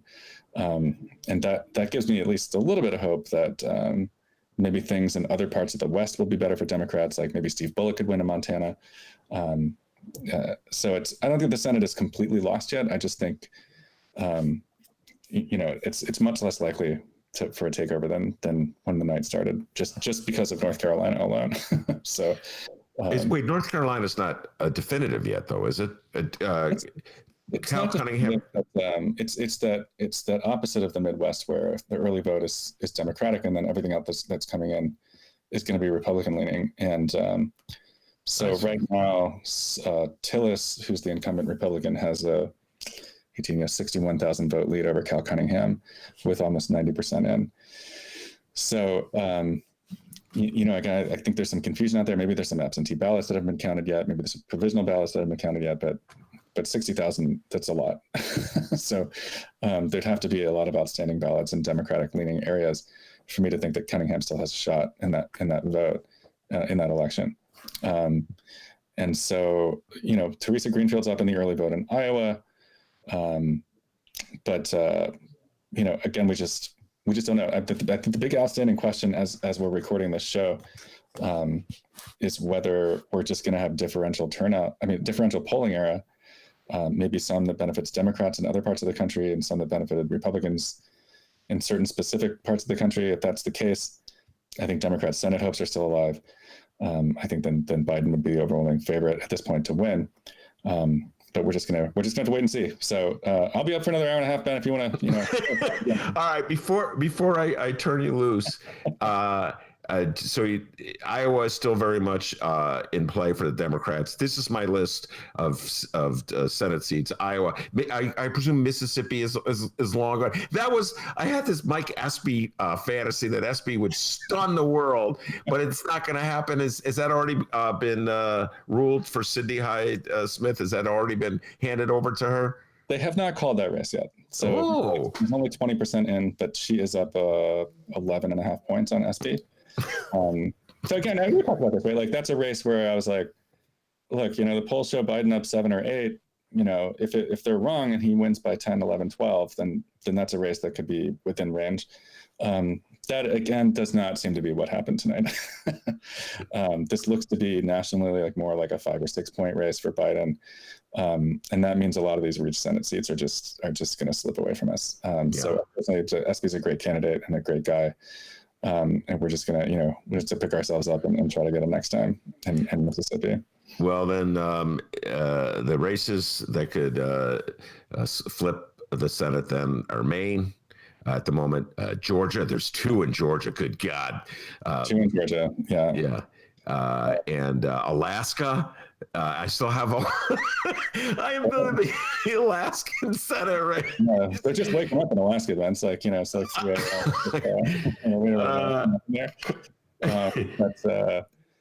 just as we've been talking, I'm pretty much, I'm much more bullish on Biden in the last half an hour just based on this Arizona stuff. So, oh, yeah.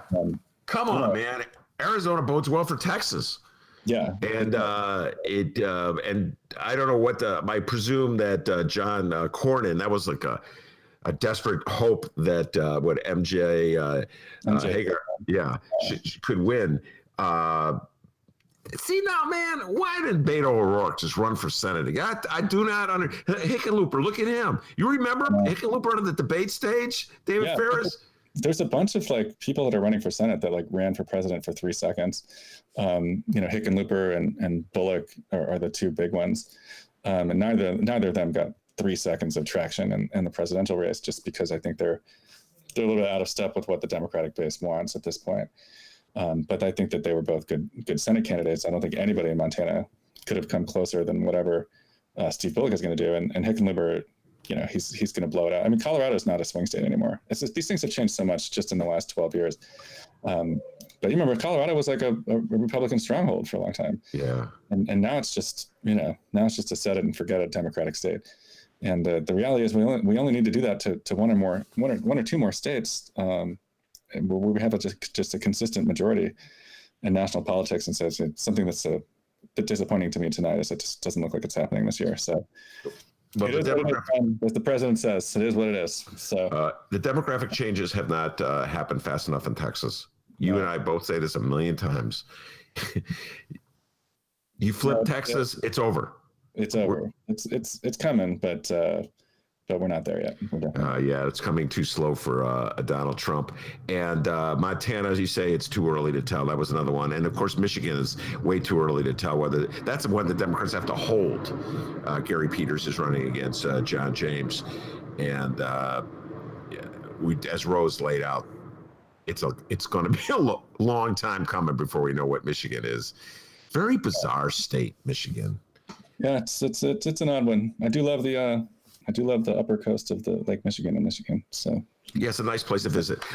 Before I let you go, there's one question I have to ask you. This is kind of on my mind. I was listening to an interview with Steve Schmidt. I don't know if I told you this, who's the head of the Lincoln Project, one of the people who is one of the mainstays behind the Lincoln Project. It was a podcast he did. He was very confident that Biden was going to win. And he was already looking about what the Lincoln Project was going to be doing in the future to build on this success of Joe Biden's election. And I'm just wondering, David, before I let you go and bring on Jacob Kaplan, our next guest, I was just wondering, what's your sense of where the Republican Party is going to go after this election? Do you think there's going to be they're going to further move to the right? Yeah, I mean, I think a lot was going to depend on what happens tonight. And, I think if Trump really got blown out and he lost Texas, then I think there's a world in which the party would move away from that kind of politics. I think in a narrower loss where Republicans hold the Senate, I think the Trump faction can say, look, we did better than anybody else could have done in the midst of what was happening in this country, which is an enormous disaster. We came close. And so I think that the energy in that sense would be with people kind of running with Trump's politics, who just aren't Trump. There's also a chance, by the way, that Trump could run again in 2024. So he doesn't look super healthy to me. He doesn't sound super healthy to me. But that's certainly, there's only one person that's ever served non-consecutive terms in office, and that was Grover Cleveland in the late 1800s. So Trump, I'm sure he'll be casting about for that if he does in fact lose. And he may set his eyes on the presidency again. I doubt it. He'd be happier just being a commentator on his own TV network and tweeting. Yeah. But in terms of the drift of the Republican Party, it doesn't look like this loss is going to be decisive enough for them to really consider a significant shift away from what they're doing right now. Yeah, I think you're right. All right, David, go back to your evening. Okay, it didn't happen exactly the way you said it was, but I think the likelihood of the Democrats winning in Arizona, it's got it down to 27 electoral college votes that they need to flip. And I've always been confident about Michigan, Pennsylvania, Wisconsin. I don't know why. Maybe I'm deluded. And so it's just the problem is, it's going to be another 2 weeks, David Ferris, of agonizing and Trump calling for votes not to be counted and lawyers in court. That's what we're going to be seeing. You know that, don't you? Yeah, no, I mean, it could get ugly. I think it really depends on the results in Michigan, Pennsylvania, and Wisconsin. I think if they're decisive, then we can avoid all that stuff. If we're in less than 50,000 votes territory, then yeah, that's going to be the case. I think based on the results in the Midwest so far, I don't necessarily think we're going to end up in that nightmare scenario, but I wouldn't rule it out either.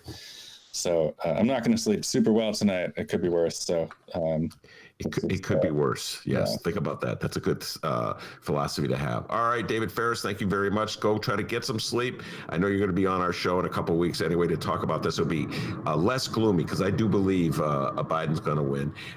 Jacob Kaplan, the brains behind the local Cook County Democratic Party, is going to be joining us. We're going to take a little break and talk a little more local results with Jacob Kaplan when we return.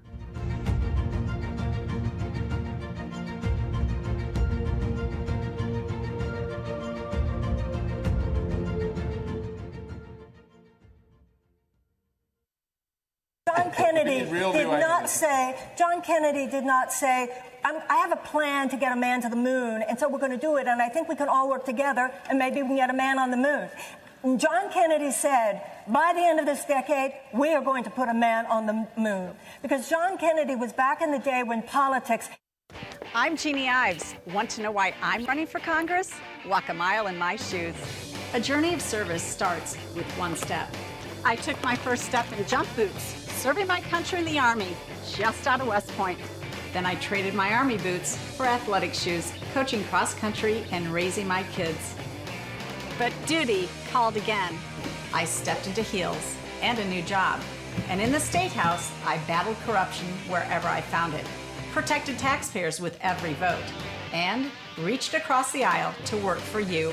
Now, I'm stepping up for a new fight. To save this country from those who would destroy the values that forged our nation and make it strong. To rebuild our economy and to get our nation working again. To build on the promise only America can make and keep. I'm Jeannie Ives. When you need me, I'll always step up. Jeannie Ives for Congress.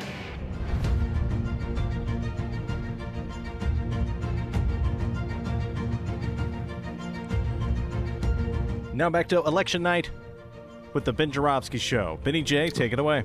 Jacob Kaplan, the executive director of the Cook County Democratic Party, is with us. Going to shift more to local news, although Jacob is perfectly capable of discussing national news. Jacob, it's just before we get to the local, I got to tell you, I was really hoping that Biden would win Florida. It looks like he's not going to win. I was really hoping he would win it because to me, the election would be over. And I'd be like, yeah. And it's just like a punch to the stomach. You know what I'm saying? It's just all my guests would come on like down because they didn't win Florida. Before we get to locals, your just sense. Let's follow this theme a little bit.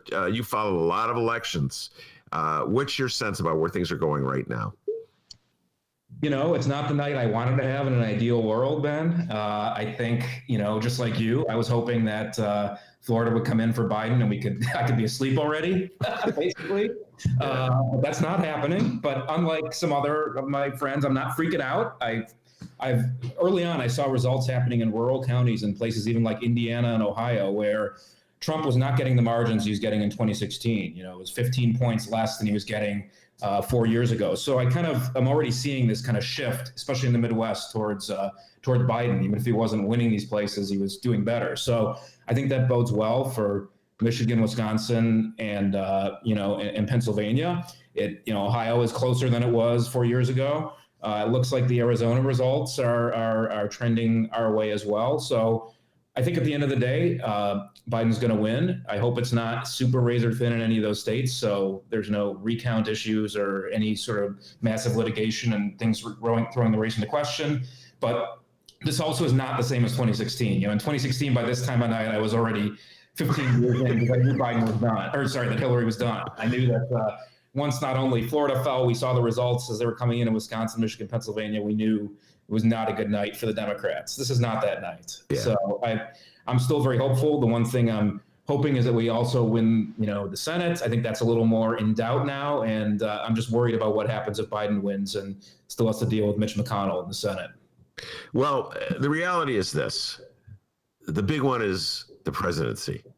And I understand. I've had so many guests come on the show. Ben, you need the Senate if you want the judges. I understand all that. I understand politics as well as all you guys do. But the big one was the president. It just sets the tone for everything in this country, where we're going as a country. What's the rhetoric in this country? What's the appeals that we make? What's the right way? Like, what's the protocol of behavior? And Trump trashed everything. And Trump tried to play to our worst fears about each other. And I would have loved to have seen a revolt against that, even from people, Jacob Kaplan, who don't agree ideologically with the Democrats. I would have liked to have seen a revolt against Trump's behavior. That's what disappoints me most about Florida and what's going on in North Carolina and Georgia. I haven't seen enough of that, obviously, to topple those three states. It's like people bought into it, and there's still a very strong segment of the population that enjoys Donald Trump's persona. That's what bothers me. What's your response? I agree. And I think the story may very well be in a few days is that the Democrats underperformed with Latinos particularly. There was this thought, there's always been this buzzword of the new Democratic majority and how much better we're going to do among Latinos. It looks like Trump is doing much better among Latinos this time around, at least in Florida and maybe some other states in the South and Southeast as well. So, I mean, the narrative coming out of this may be that it was really the older white voters in the Midwest and suburban voters in the Midwest that saved Biden. And that's not the coalition that I think we were going into this thinking that we were going to have. So it really will require some soul searching, no matter what the results are on strategy and why we were off on that. Well, by the way, before I buy into that, David Ferris, our previous guest, was talking about that. Let me point out one more time.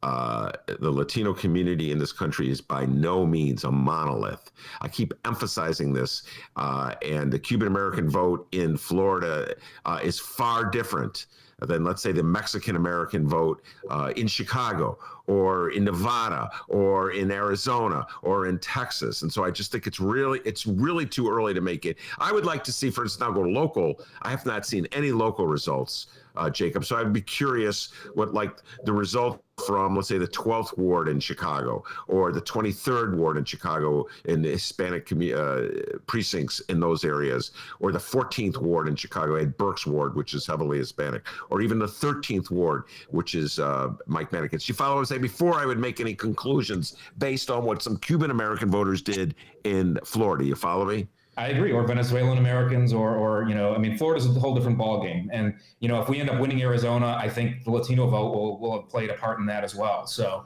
I agree. You can't, say it's all a monolithic block, but it will still be an important thing to search and see what happened. Yeah.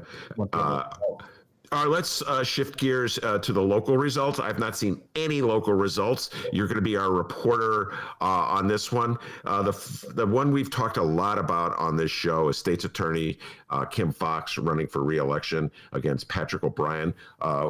You're going to be breaking news on this show because we haven't discussed it. I haven't seen anything. What's going on in that race? So as of right now, Kim is winning with 54% of the vote. O'Brien's at 40%. Dennehy, the Libertarian, is at 7%. I will say that most of the city is in. There's still some precincts in the suburbs that are out. And I'm also trying to figure out, I think some of the early vote and mail-in ballots in the suburbs may still not be included in this count as well. So I think that taken all together bodes well for Kim. I think she's going to win tonight. It's not going to be all that close, but she's going to win pretty handily when all is said and done. Do you have any sense of what percentage of the vote has been counted? Well, in the city of Chicago, we have about 88% of the vote in, according to the Chicago Board of Elections. The thing I'm just questioning is that in the suburbs, there's about still about 100 precincts out of 1,600 in suburban Cook County, but there's only 778,000 votes in, and there were many more than that cast because there's also the early votes and absentees in the suburbs were something like 750,000 votes. So I don't know if that count includes the early votes or doesn't include the election day votes. So something may be missing in that reporting. And as soon as we're done here, I'm going to try to figure out what's going on. But regardless of what the story is, there's enough votes in, I think, to say that Kim Foxx is in a really good spot right now. Yeah, I would say so. 54 to 40%. Yeah. I don't. There's just some major harvesting of votes. Quick, call Donald Trump if that thing's reversed. A 14% lead is wiped away. I'm curious if you have it in front of you, the 42nd ward. This has been on my mind. Brendan Riley is the alderman and the committeeman, a Democratic committeeman, and yet he felt compelled to endorse Patrick O'Brien. Not just but give money to. Yeah, and I listen. I'm going to say what I always say when I mention Brendan Riley. I have to say this. I appreciate very much, Brendan, how you stood with the reader when we were really down and out negotiating with the Sun-Times. You showed up at a reader rally, and I always remember that. But you really disappointed me, Brendan, with this. To blame Kim Foxx for the rioting that took place in August, I just think is so far-fetched, Jacob. I mean, you could be mad at Kim Foxx for how she handled Smollettgate, but to blame her for the rioting had nothing to do with her office. And this is me speaking, nothing to do with her at all. What a stretch. And that's just like, bowing down to the biggest hotheads in the 42nd Ward. Do you follow what I'm saying? I'm very disappointed in that. It is. No, I agree with you. I wish I had results for the ward, but unfortunately, the board doesn't report ward by ward results usually until much later or even early tomorrow morning. So can't break it down like that just yet. What's your sense of how things are going from what your reports you have from precinct captains, et cetera, and so forth, the Gold Coast areas, where they, do you think that's where Pat O'Brien would be strong? I would think so. I mean, the city results overall, are looking really good for Kim. I mean, with 88% of the results in, Kim's got, let's pull it up here as I look.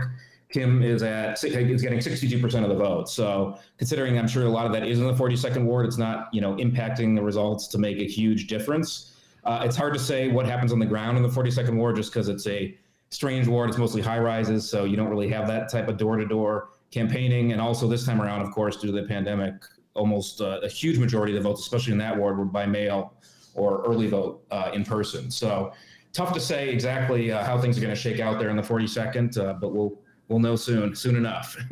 Well, I had said that the 42nd might rival the southwest and northwest side wards for Pat O'Brien's strength.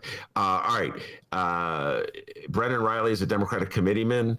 Will he be held accountable for not only endorsing but giving $1,000, like the guy needed $1,000? That's the funny thing. What a weird number to give him. Like, what's $1,000? You know what I'm saying? It's like, why bother? You know, why bother? It's not really going to help him.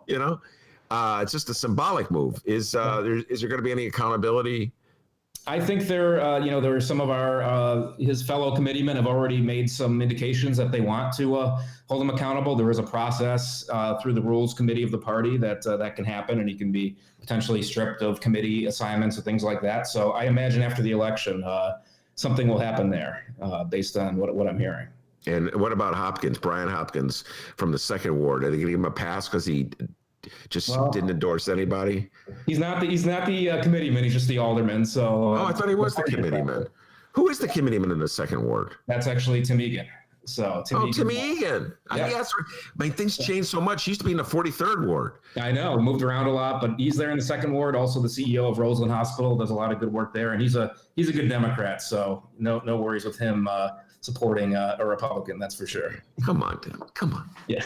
Come on, Hopkins. Let me just talk to you. Come on, Brian. You got your Lincoln Yards, all right? You got your huge TIF mega thing. You know what? You got to go and support. Too controversial. God dang. Come on, man. Take a stand. Good God. All right. Michael Tuman, the judge. We've talked a lot about this. We've talked about this.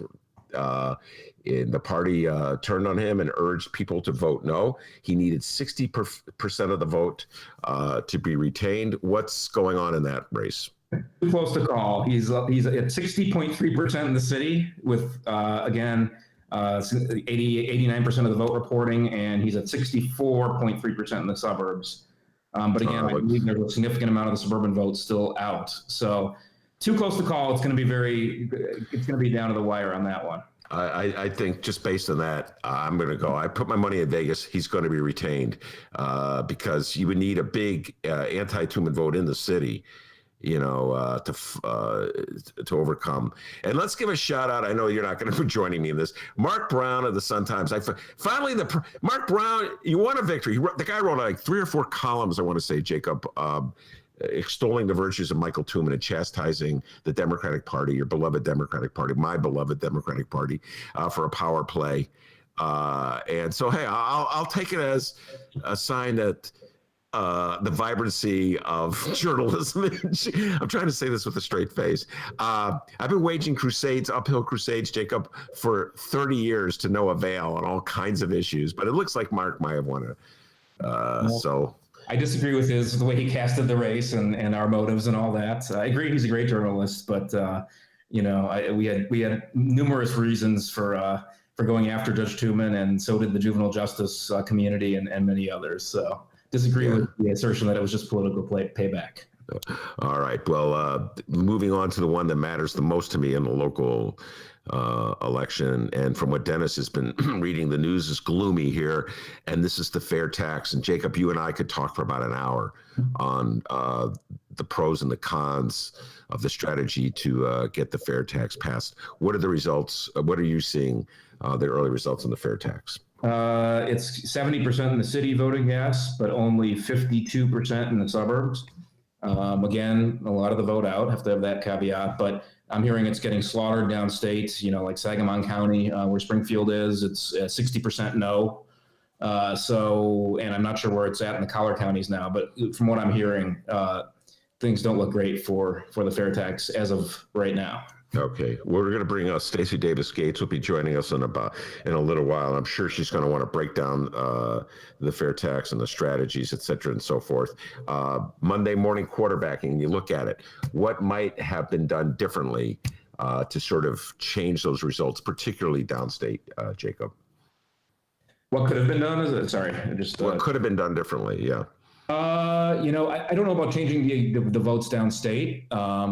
But I mean, I think it's all about, it's a tough, anytime you're dealing with taxes, the messaging is tough. And I think number one, fair tax, that's not how it appeared on the ballot. So I'll be curious to see how many people dropped off and didn't vote for the fair tax or just left it blank. Because when you looked at the ballot, I've heard many people say they were confused. It has all this legal language about amendment to the Illinois Constitution. It's easy to miss. So I just wonder how many people didn't even find it that would have voted for it, number one. Kind of makes me wish that we were like California, where it's Proposition 12. Not that I want that system, but some sort of numbering system to tell you where these things are on the ballot may be helpful. So I'll be interested to see, just how many people left it blank. And then I just think generally, the amount of money spent against it was tremendous from the Republicans in the last month, Ken Griffin and others. And I just think it's, just hammering home the message that. If we don't vote yes on this tax, the middle class of taxes are all going to go up because the state's going to have to raise the flat tax on everybody. I think getting that message out there was key as well. I'm not sure if that penetrated through to everybody. Yeah. Well, listen, everything you said is absolutely true. And let's just talk about that ballot. You're absolutely, I mean, I talked obsessively about the fair tax. I wrote columns about the fair tax. I had that moment of panic, Jacob, when I looked at my ballot. I go, what is this thing? A dissertation? A political science? You know what I mean? It was like this big chunk of the ballot. And it's like banging my... It's confusing. It really is. It's not ideal. It should be clearly numbered, indicated, and that's something that I think we need to look at fixing for next time around. Well, we'll be discussing this in much greater detail with Stacey Davis Gates, because if it has failed, and it does sound like the numbers are against it, it's going to make an already difficult budget season even worse. Not just state, but also Chicago, because Chicago is dependent on the state for money, and if the state can't raise money, because it can't tax the wealthiest people in the state higher than it taxes me and Dennis and you, then we're in a pickle. And so good job, Kenny G and Phyllis. Phyllis is the retiree. I'm going to be looking at those numbers, Jacob, that come out of the 41st ward and the 23rd ward retirees and pensions. If you guys fell for that Phyllis ad, they make you pay like a penalty. You should lose like 10%. Because that's so stupid. Agreed. All right, let's talk about, while I got you here, some of these congressional races. We love that ad. We've been playing it. We make fun of her all the time. Jeannie Ives was trying to reinvent herself as this perky, I don't know if it's centrist, but not wacko, in her run against Sean Casten. Any sense of how that's going? I've not seen anything on that. No, it's just the vote counting's been slow there. So, it's only 20% of the vote in. I don't even want to announce the results because that's not enough to say anything. But I think that I think Sean Casten's going to be fine about it. Okay, yeah, you have absolutely. In other words, it's a 20% in areas where Jeannie Ives would be strong anyway, so you can't judge anything. You had a little bit now, but that's 20% of the vote in. That's nothing. So, and what about Lauren Underwood versus Jim Oberweis? That again is only 33% of the vote in. Lauren's up by maybe 300 votes, but again, too close to call at this point. Not enough vote in, but based on everything I've seen leading into this election, I think that she'll still pull this out. That was one we've been making fun of Oberweis because he's just doubling down on his Trump support. It just made no sense to me. You know what I'm saying? Like, not in the suburbs. It's like if he was running in a rural district or something. Yeah, but where he's running is not a Trump district by any means. Yeah, and he went to Kenosha, which I don't know why he went to Kenosha. Anything on Kinzinger versus Danny B? Danny B's a favorite on this show. She was running in the 16th congressional district. That one is Kinzinger ahead. He's at 64%. To 36%, but only half the vote is in that race. So, but still doesn't look great for the Democrat there, unfortunately, at this point. And what about Betsy Londrigan? That one has Rodney Davis up with 60%. He's at 60 right now with 66% of the vote in. So, not looking great for the Dem there for Betsy either. Yeah. And anything on the Kilbride race, his retention race downstate? That was a big looking at, he is at yes votes 55.8% with 70% of the vote in. Wow. So, it's not looking good. He needs 60, of course, so we'll see. Well, this is I don't want to put you in the spot, but this is the Republicans have spent a long time bashing Michael Madigan. And they've invested a lot in bashing Michael Madigan. We talk about Stacey Davis Gates, and there's a payoff, I think, particularly downstate, where the Madigan name is held in low opinion downstate. And I wish, in retrospect, that Mike Madigan had fought back more on this one, because now it's just a gimme. You know, it's like almost the equivalent of using Trump's name against a Republican in Chicago. Do you follow what I'm saying? It's a gimme, and we're seeing that with the fair tax, with the Kilbride race, et cetera, Jacob. So I wish the Democrats had fought a little harder on that front. Yeah, I But what can we say? Everyone just kind of assess the results as they happen in the next few days, and then figure out the path forward on that. So. All right, before we let you go, just your overall sense of things right now. I've not taken a look at any updates on the national map. I'm just assuming that Arizona is going to go for the Democrats, and that we're going to be waiting on Wisconsin, Pennsylvania, and Michigan, that there's not going to be any quick victories for the Dems. Do you have any general senses about what this night's going to end up being for the Democrats? I just don't think we're going to know tonight. Again, I think, like you said, it's Pennsylvania, especially, and Wisconsin and other states have just, they're saying the mail-in ballot count's going to take days potentially. So I don't think we're going to have a good sense. We'll probably have a much better sense tomorrow, but I don't think we're going to know anything for sure tonight. But again, that's much better than when we were in 2016 when we knew things were over. Absolutely. And I feel pretty good about our chances in Pennsylvania, Wisconsin, Michigan, and Arizona based on where it's at now. So I'm a little nervous because I would have liked this night to go quicker than this, but I still feel pretty confident we'll be in a good shape, at least for the presidency in the next few days. All right, very good. Jake, I want to let you go. Thanks for coming on. I really appreciate it. And when we return, I'm hoping Stacey Davis Gates will join us. Take care, Jacob. Sounds good. Have a good one. Thanks. Take care.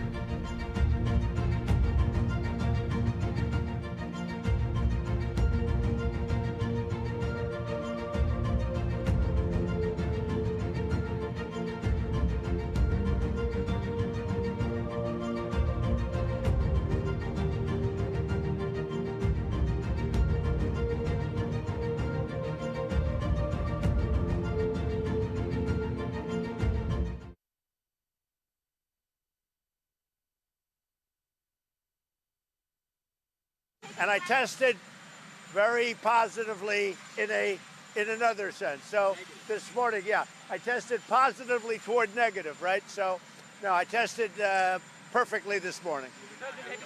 Meaning I tested negative.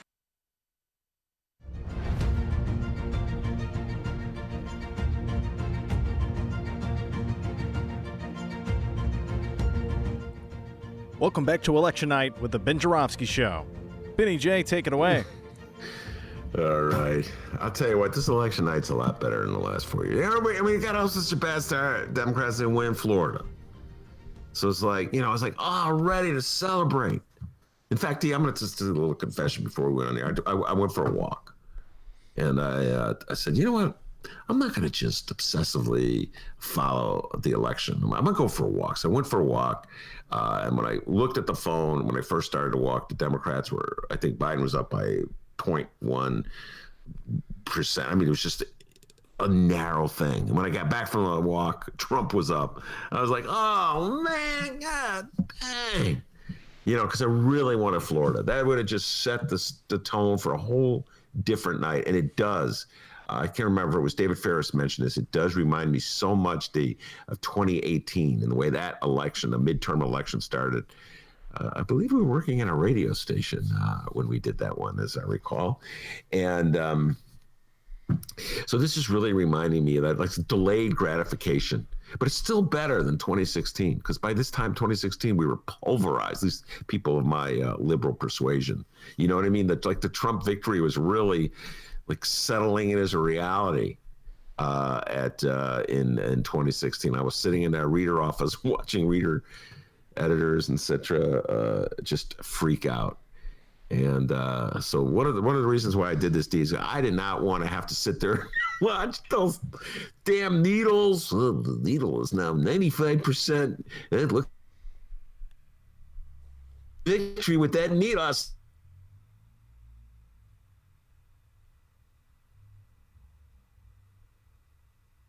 Was pointing out it's going to be a replica of what went down in 2016 with Wisconsin, Michigan, and Pennsylvania. And, we could afford to lose by winning Arizona. We could afford to lose Wisconsin. If you're just talking raw numbers, you shift Arizona with its 11 electoral votes for the 10 votes in Wisconsin. But that still means you have to win Michigan and Pennsylvania. And I was actually more confident of winning Wisconsin than I was of those. So, still got to win the big three. And I could take that deep dive and talk about the second congressional district race in Nebraska, all important second congressional district race in Nebraska. That's one electoral vote. You got that second congressional district electoral vote in Maine. This is where you get really obsessive and geeky. You get those two in there. Then maybe, nope, we still need Michigan or Pennsylvania. Good. Damn. Michigan's crazy, Dennis. They're a crazy state. Crazy militia, people like threatening to kidnap the governor. I don't know. I don't get this country right now. You know what I'm saying? I'm like, the more I'm talking about it, the more I'm thinking about it. This president's freaking crazy. We crazy. Florida, I like him. I don't know. All right, with the last minute updates here, I'm looking at, this is about 6 minutes ago, Biden wins New Hampshire. The state where he came in fifth in the Democratic primary. Polls have closed in 4 more states. Let's see here. California, Oregon, Idaho, and Washington. Biden picks up 3 states. Trump wins Idaho. Polls just closed in 4 western states, but all of them have already been called by the AP. It says here Joe Biden has won California. Oh, I'm getting updates as this thing's going on here. Biden, I love this. Yeah, it says Joe Biden has won California, Oregon, and Washington State, while Donald Trump has won Idaho. Let's see what else we got here. Fox News has called Florida, and it's 29 electoral votes for Donald Trump. So we have that as well. So those are the latest updates here. I'm looking at The Guardian, kind of a nice little source there for these updates. So, and thank you everybody for hanging out with us at the live stream chat. Feel free to weigh in, and Stacey Davis Gates will be joining us in just minutes. Yeah, I just sent her a text to remind her to check that email. I love it when they're so confident. The state closes, boom, give Idaho to Trump. Like, have they even counted a vote? Actually, I mean, they did the same thing with Illinois. I was all excited. Oh, wow. Like a blue popped up. It says here Republican Congressman Doug Collins has conceded in the special Senate election in Georgia. The race will proceed to a January runoff between Republican Kelly Loeffler, who was appointed to the seat, and Democratic candidate Raphael Warnock. So that was an update there. Oh, that's good. All right. Kelly Loeffler is the incumbent. She was placed there to replace Johnny Isakson when he was too ill to fill out his term. So they're going to be running to fill out over that.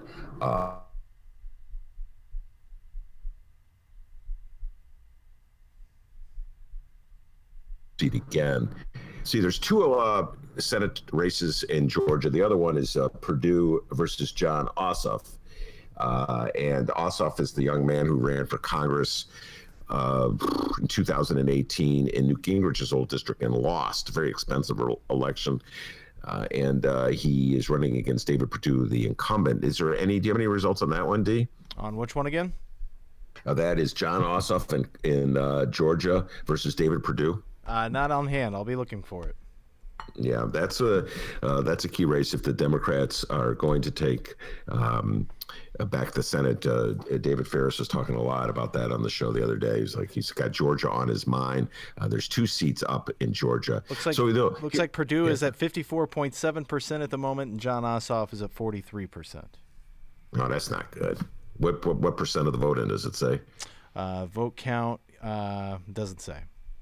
All right, yeah, so we don't know what that is. But that's not looking good. 66% reporting. Oh, 66%. Come on, Ossoff. Dang. Well, this gets back to... See, I'm not sure I'm buying into what Maya was saying this time around. I felt it much stronger. Is that Stacey Davis Gates I see? It's Stacey Davis Gates. How are you? I'm doing well. Stacey, you can't see me because my computer's so old it doesn't have a camera. Yeah, right. You're in the bed eating ice cream. That's not true. All right, now listen, Stacey. I need to be bolstered. I need to be fired up. I need to feel better about the world, and so I'm turning to you. The ball is in your court. You're a point guard for many years. You got to deliver things. Go ahead. Your general thoughts. Well, I thought that this election, white supremacy was on the ballot. You look up at Michigan, where they were literally plotting to kidnap a sitting governor.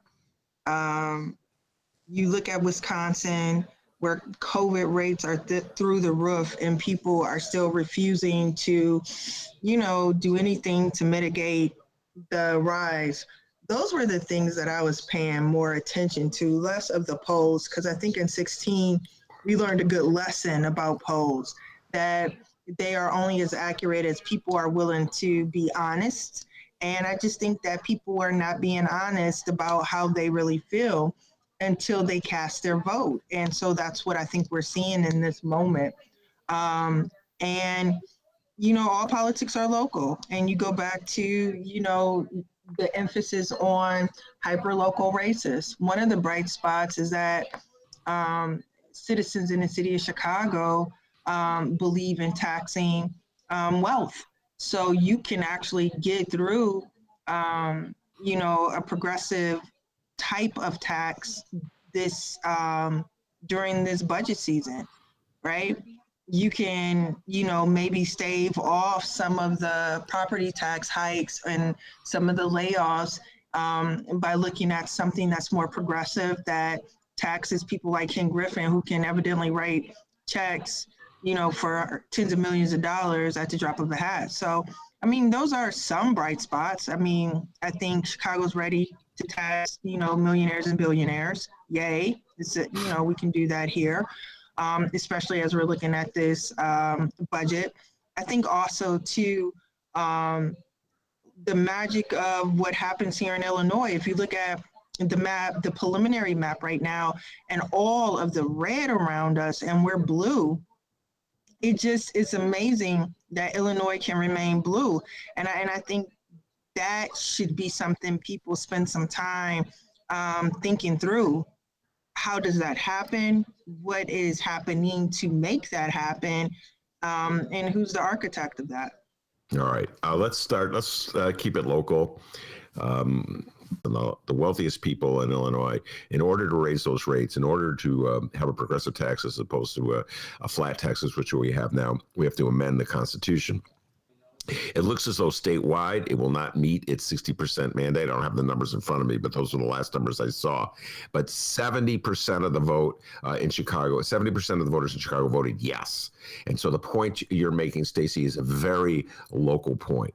And the point you're making is that leaders in Chicago, certain mayor of Chicago, and the aldermen in the city of Chicago, in your humble opinion, should look to these results to say they can venture into more progressive areas to raise money to meet our budget in the middle of this pandemic? Is that what you're saying? Absolutely, you can. Voters gave you that. That's a mandate, 70%. So I would not, if I'm a sitting alderman in this moment, I would not be shy. Hell, if I was on the county board, I wouldn't be shy. It also won in the county, not by the same margin, obviously, and it still won. You get to tax rich people in Cook County and the city of Chicago. That was that result, and that's not a poll. That people actually voted, and we haven't counted everything yet, so those margins can certainly grow.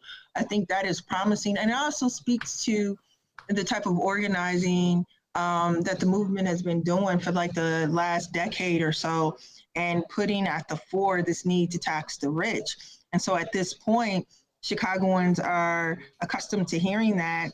They've been organized around that idea, and they demonstrated their support for it today. So I think that, this whole concept of laying workers off and cutting services and closing down services and raising property taxes on the same people you plan to lay off, you don't have to have that discussion anymore. You can go straight for progressive income or progressive taxation here in Chicago.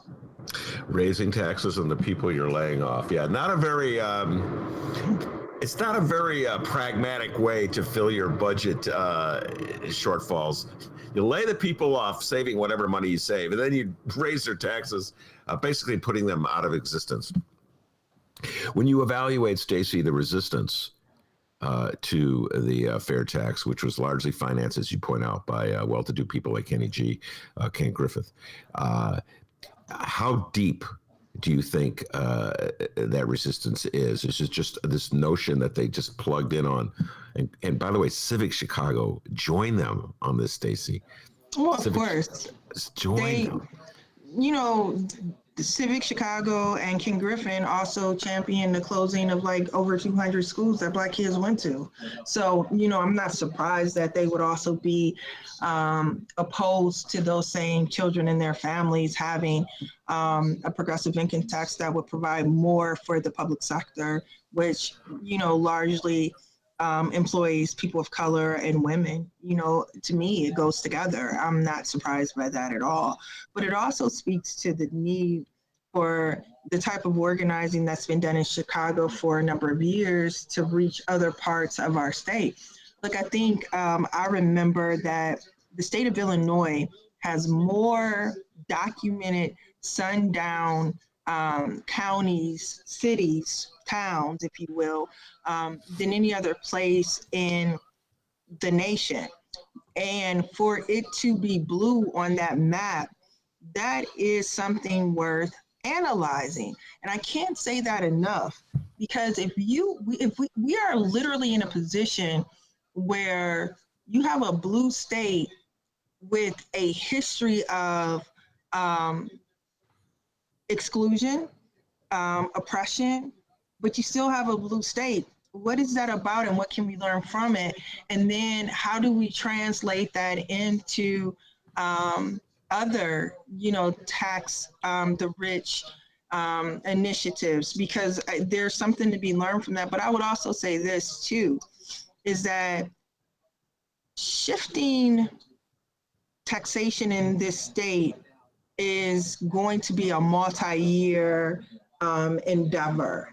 I would also say that taxing rich people in this state, we have to begin to unpack, you know, just this this false premise of, you know, people who don't have money thinking that they have money, or that rich people actually earned all that rich people money.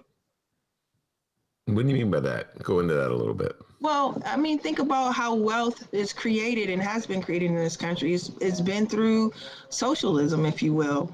You know, tax abatements, tax breaks. Think about Amazon right now. We pay municipalities and states and so forth. They pay Amazon to come to their space. Amazon doesn't invest in that. Obviously, they pay a salary, they pay a wage, but you have like these large corporations relying on the largesse of government to fund their endeavor to create the infrastructure. And so if we're not having those conversations, so we can fund, you know, sports stadiums, we can fund Amazon, but we can't provide breast cancer screenings. We can't fund in neighborhood public schools. You know, think about like what people need versus what people aren't receiving. I agree with you 100%.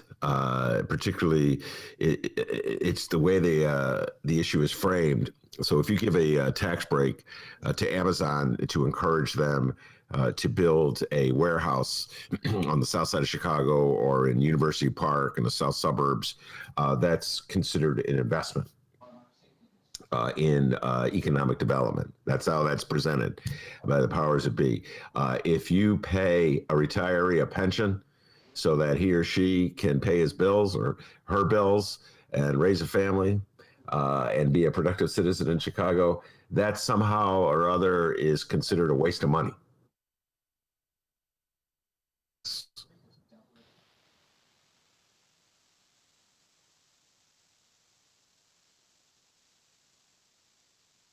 Psychology. You agree with me, Stacey?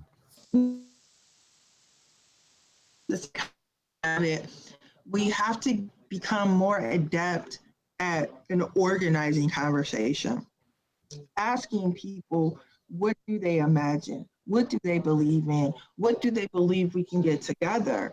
You know, so much of this electoral cycle was vote or die. And it's like, dude, people are dying literally right now. You know, we are not having an honest look. One thing that I know from going on strike a few times is that if you have an honest conversation with grown-ups about the stakes, right? You don't have to sell them an illusion. They will more than likely make the right decision. And the right decision meaning voting and behaving in their best interest. We typically in electoral politics don't necessarily trust them. And we use polling wrongly. I think polling is an indication of how you organize. Like you take the data in and you clarify, okay, this is where people stand today. Now this is where, you know, we want to move them. And then what are the things that we say and do in between the initial poll and then the ultimate poll, you know, like E-Day, right? And so we're using polling though to reinforce instead of to organize, but that is a multi-year endeavor. It's not, you know, an electoral cycle endeavor at all. And then here's the other thing. I think folks really need to come to terms with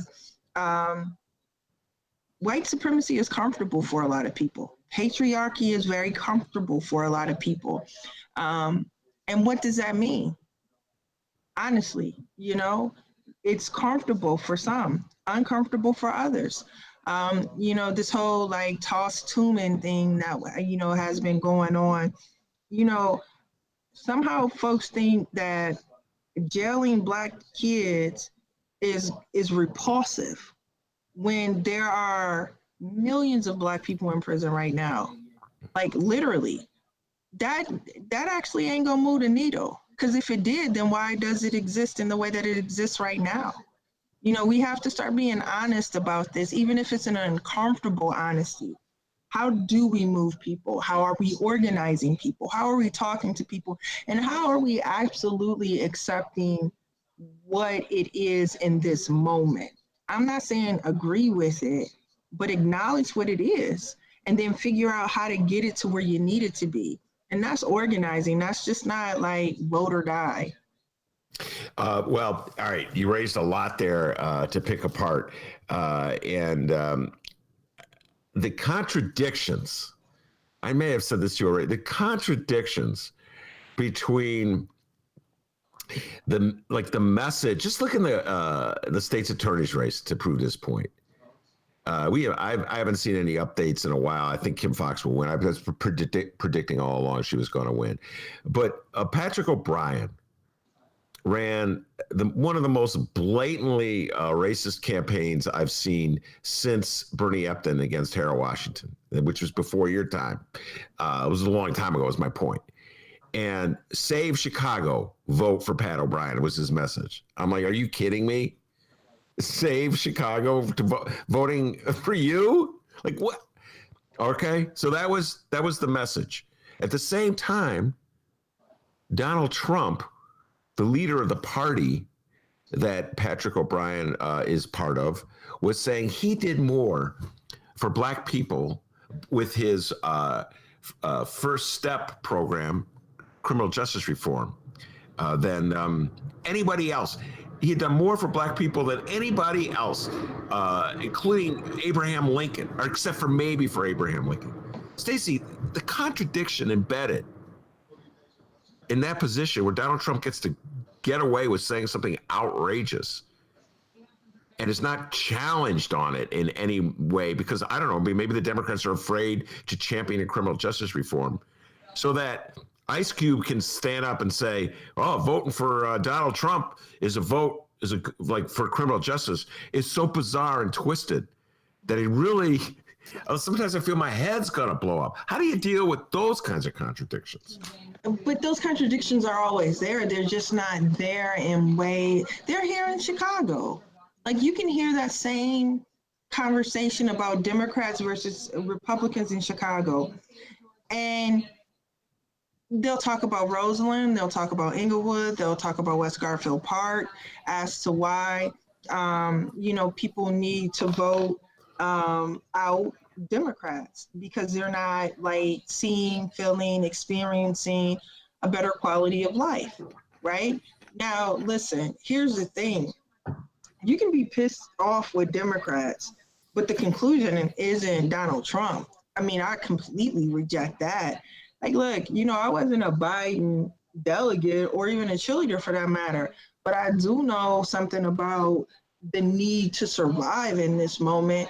And Donald Trump makes that awfully hard. You understand what I'm saying? Yeah. And the contradiction is that real people are not experiencing a real benefit from policies, and we're supposed to tuck it in during election time. And here we are. Yeah, here we are indeed. All right, let's go back to you mentioned the Michael Tuman thing. And there's that, I cannot let you leave. D, you got to play this. Stacey Davis Gates, dear friend, Lori Lightfoot, mayor of the city of Chicago, had, I don't know what the mayor of the city of Chicago's got against the Chicago Teachers Union. We've discussed this many times. Every time Stacey's on the show, we talk about this. But D, I sent you this tape, that was on Twitter. It's his Mayor Lori Lightfoot outside a school. I'm not quite sure where it was. And there is a social worker, a school social worker, who confronts her about Judge Michael Tuman.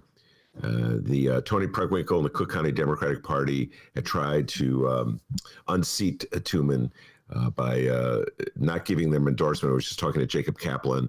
It looks as though that it's going to be unsuccessful and that Tuman will be retained. But just an interesting little exchange between Lori Lightfoot. D, let me know when you have it ready to go. And then I'd love to hear what Stacey Davis Gates has to say about it. Go ahead, D. All right, well, keep up the good work, everybody. Thank you. Thanks for coming back. Commander, good to see you. Good to see you. All right, take care. Thanks for coming Mayor, back. Judge Tuman locks up 11-year-olds. Why did you endorse Judge Tuman? He locks up 11-year-olds. No, I'm happy to endorse Judge Tuman because he's a good judge. How so? He advocated to lock up younger children. You're wrong about that. And then he denied their release when they had COVID. You got your facts wrong. How do I have them wrong? You have them wrong. Justice Watch and the Democratic Party wouldn't endorse him. Your teachers union is wrong about that. The Democratic Party also did not endorse him. Your teacher. First of all, all right, help me out here, Stacey Davis Gates. She's Mayor Lori Lightfoot. The teachers union wasn't even mentioned. It was the teachers union I mentioned. We don't endorse in judicial races, man. I mean, let's start there. It's a complicated endeavor that requires study. I think it doesn't. A judicial endorsement should not be the same type of endorsement process that we do with other political candidates. So I am very cold to that, to be honest with you. In fact, I used the Injustice Watch judicial guide the past few times that they've put it out, because it was thoughtful and it was thorough. But this whole thing, like, look, she didn't have to say that today for us to know how she feels about it. Like the positivity rate, the COVID positivity rate in the city of Chicago right now, I think is like 10%. Mm-hmm. And there is an arbitrator's order basically telling the Chicago Public Schools and the mayor that our tech coordinators and our clerks should not be going into these buildings because they're not equipped to keep them safe. And they're still in the buildings because they refuse to comply with the order. Not only that, the clerks who decided to save their own life, they've been docked pay for doing so, right? And then some other ones who decided to actually go to work, they're sick right now, and family members are sick.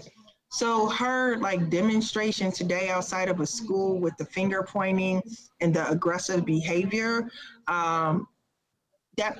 that is a gross demonstration of leadership, very gross.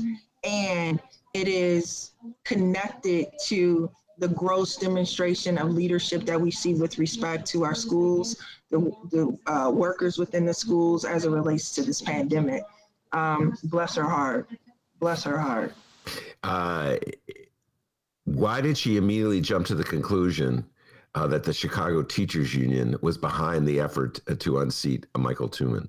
Because I think she sees all of her opposition in red, unfortunately. And I think that that's a mistake. Look, there are many people in this city who make up their minds about a whole number of things that we have zero, we don't have anything to do with. And what I will say is that I just think that someone has to call her on that behavior.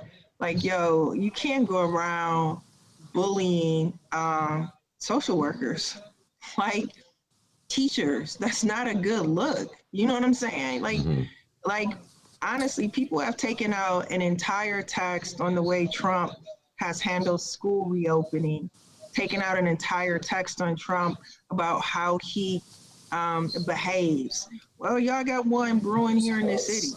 Real talk. You saw the video, and she knew that that video was filming. She wants that energy and that action. And yeah, that's not good, man. That's not good. It's disgusting. I'm actually, to be honest with you, I'm very concerned, because if she would behave the way that she did while being filmed, she's our boss, right? And that young lady has a job. So, my immediate thought went to, what type of retaliation will this young woman have to deal with because of the thin-skinned nature of our boss? That I am concerned about. All right, Robert Peters is joining us. We're going to bring him on and broaden the topic to more the issues of the future of progressive politics in the tonight with the election results. But before we do that, I just want to follow up one last question with you on this issue about Lori Lightfoot, teachers going back to school, et cetera. It's really not directly related to the national election that's here. But Troy LaRaviere was on the show. He comes on all the time, head of the Chicago Principals Association. We had this discussion about opening the schools, and we got into a conversation, Stacey, about the strange attitude that exists in the same parts of like civic and editorial Chicago, some of the same groups that urged vote no on the fair tax because somehow or other we can't raise the tax on the wealthiest people until we clean up corruption in Illinois, which what a stretch that was. It's funny, they never worry about cleaning up corruption when they want to give $2 billion to Amazon. But then just give them the money, forget the corruption then. But here's the thing, almost all of civic Chicago and somebody in editorial Chicago are saying, Lori, whatever you do, Mayor Lightfoot, whatever you do with these schools, do not listen to the Chicago Teachers Union. I'm like, what? Yeah, I'm like, what planet are we on? We're not supposed to listen to the union of the people who are going to go work in the schools? Just don't listen to them. Whatever you do, whether you keep them open or you close some of them, don't listen to the Chicago Teachers Union. Stacey Davis Gates, I mean, why is there such a bias, in your humble opinion, by the powers that be in the city of Chicago against the Chicago Teachers Union? I think we've been very clear about there's a segment in Chicago that have been freeloading on the backs of working families for generations. This is a city that is comfortable with Black pain and Black death in ways that we find immoral. And there's also a deficit of morality when it comes to the public sector, in that they don't want to talk about the public sector as a pathway for women to be strong and empowered in their own household. They refuse to talk about the public sector as a way for Black and Latinx families to actually maintain middle class households, right? They want to take the Black children and brown children and separate them as if they don't come from families and communities and offer them subpar fill in the blank, right? And we've drawn lines in the sand, we've named names, and we will continue to organize on it. And I think that that upsets the balance of power and priority for those groups that you've named, right? Think about the contract that we settled last October, and that it actually provides the infrastructure to deal with the impact of a pandemic with nurses and social workers and smaller class sizes. But let the editorial board pages tell it, we were being greedy, we didn't know what we were doing, and that we should have took the money and ran. Now look at where we are now. Now, I'm not vindicated in any way because it's still like so much to be done. But if you listen to people who are advocating for less, for the very people who need more, and who quite frankly have given more in this city, then like you're no friend of anyone except for yourself. And so we're clear about that at our union. And I'm a proud member of the Chicago Teachers Union. I'm very proud. We are governed by justice. We are governed by equity.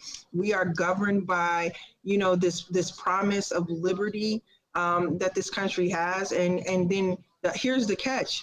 We're also willing to work for that vision of equity. We're not just going to tweet about it or pontificate about it. We're going to knock doors. We're going to make phone calls. We're going to have small and large group meetings. We're going to do the damn thing, period, end. And that's frightening, especially when you get accustomed to people just having, you know, a platform to talk about it and not be about it. All right, Stacey Davis Gates, Senator Robert Peters has joined us. Robert, can you hear us? I'm here. All right, State Senator Robert Peters, I believe he actually may be your state senator, Stacey Davis Gates. LG Sims is mine. You know, I went more south a few years ago. Oh, I see. Okay, yeah. Did not know that. Sit corrected. Robert, let's talk a little bit about the election results that have I'm looking at my map here. They still haven't said if Florida went to Trump. I've just kind of put it in my mind to Trump. And Arizona, they still haven't said that Arizona is going to go to Biden. To Biden, though I put it in my mind to Biden, which means it's still coming down to Wisconsin, Pennsylvania, and Wisconsin. Robert Peters and Stacey Davis Gates. I'm going to ask you, Robert Peters, what's your general thought about the election results so far tonight? I mean, I think particularly in the presidential, when we look at Wisconsin, Michigan, and Pennsylvania, they're late in terms of mail-in ballots and counting them.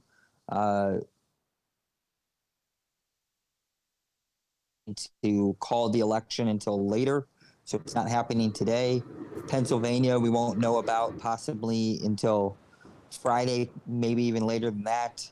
You know, I don't know about Michigan's process that much, but what I can say is, you know, I think this is going to be, I think there's going to be people need to be in the streets demanding that every vote is counted, that we don't look at what, you know, I think gets a lot of good ratings, which is the horse race. Mm-hmm. And we just know that some of these states are going to be, you know, a legal battle, and we have to ensure that the ballots are counted, particularly in Pennsylvania. But we have a risk of, you know, Trump trying to pull a Bush v. Gore Part 2 with, you know, either Michigan, Wisconsin, and Pennsylvania. Well, and then I'm going to ask both of you this question then. Do you think the Democrats are better positioned this year to fight against a Bush v. Gore? My mind, they rolled over in 2000. They didn't fight hard enough. They definitely didn't go to the streets. The Republicans were the ones who went to the streets in Miami, in Florida in 2000. We'll start with Stacey, then go to Robert. Stacey, do you think the Democrats are in a better position to fight for this election? I think that they are. And I wouldn't call it just Democrats. I think Americans are, whether they identify blue or not. I think people really want a change. I even think that the people who are voting for Trump are voting for something different than the Beltway, if you will, which is, I think, his appeal to them for. I'm not saying I agree. I'm just, stating it. That being said, I do think that it will be harder for Republicans to get away this time without a fight. Now, that still doesn't mean that the DNC will be with the people that are in the streets. Like, that's not a foregone conclusion either, ultimately. And, I think labor across this country has been very clear too about getting every vote counted and making sure that we get a better country than what we have now, because you saw what just happened with the Supreme Court. Like, this is real. Yeah, no, it was a power grab. Robert, what's your thoughts on this? I think it's similar to Stacey here. I think it's the fact of the matter is there's going to need to be a fight. I think that, Democrats themselves will fight in Wisconsin, Michigan, and Pennsylvania. And the other part is I think that there just needs to be some level of mass mobilization that does need to happen, because the risk is, and I had a friend text me going, oh my God, is this over? I can't believe we screwed it up. And it's because we're watching it expecting sort of the traditional announcement of what's going to happen with this national election, when it's just not what we've normally seen. The broad use of mail-in ballots has to change our expectations of when we're going to get results, how we're going to get results, and we can't let it set in that we're accepting what we're seeing tonight, because what we're seeing tonight isn't the full story. It isn't the full picture. So I think it's also important that it's understandable to have the anxiety and the despair. And to be honest with you, for many of us, the trauma that we had in 2016, that is an understandable place to be coming from. But to know that for us to know that it's somewhat different than 2016 in the fact that there's been a different process, particularly in these swing states. And for us to know we're going to have to be vigilant in making sure every vote is counted. When the election results from Florida first came out, Maya Dukmasova, my colleague, my partner in crime at the Reader, was on with me, and she was really disenchanted. And she was saying that once again, the Democratic Party has made the boneheaded decision to go with a centrist who tries to win over suburban swing voters instead of building its base. I'm so sick and tired of this. She went on a great rant, by the way. I got to give her a lot of credit. And then she said, I got to go drink and get over this. And then she moved on to better things. So I'm going to ask you, Stacey Davis Gates, and you, Robert Peters. Do you agree with Maya in her interpretation of the Democratic Party and how it's trying to win these presidential elections? Go. Yes, I agree. And I think that there are more layers to that as well. One thing about mainstream Democrats is that they will ask Black people for their vote.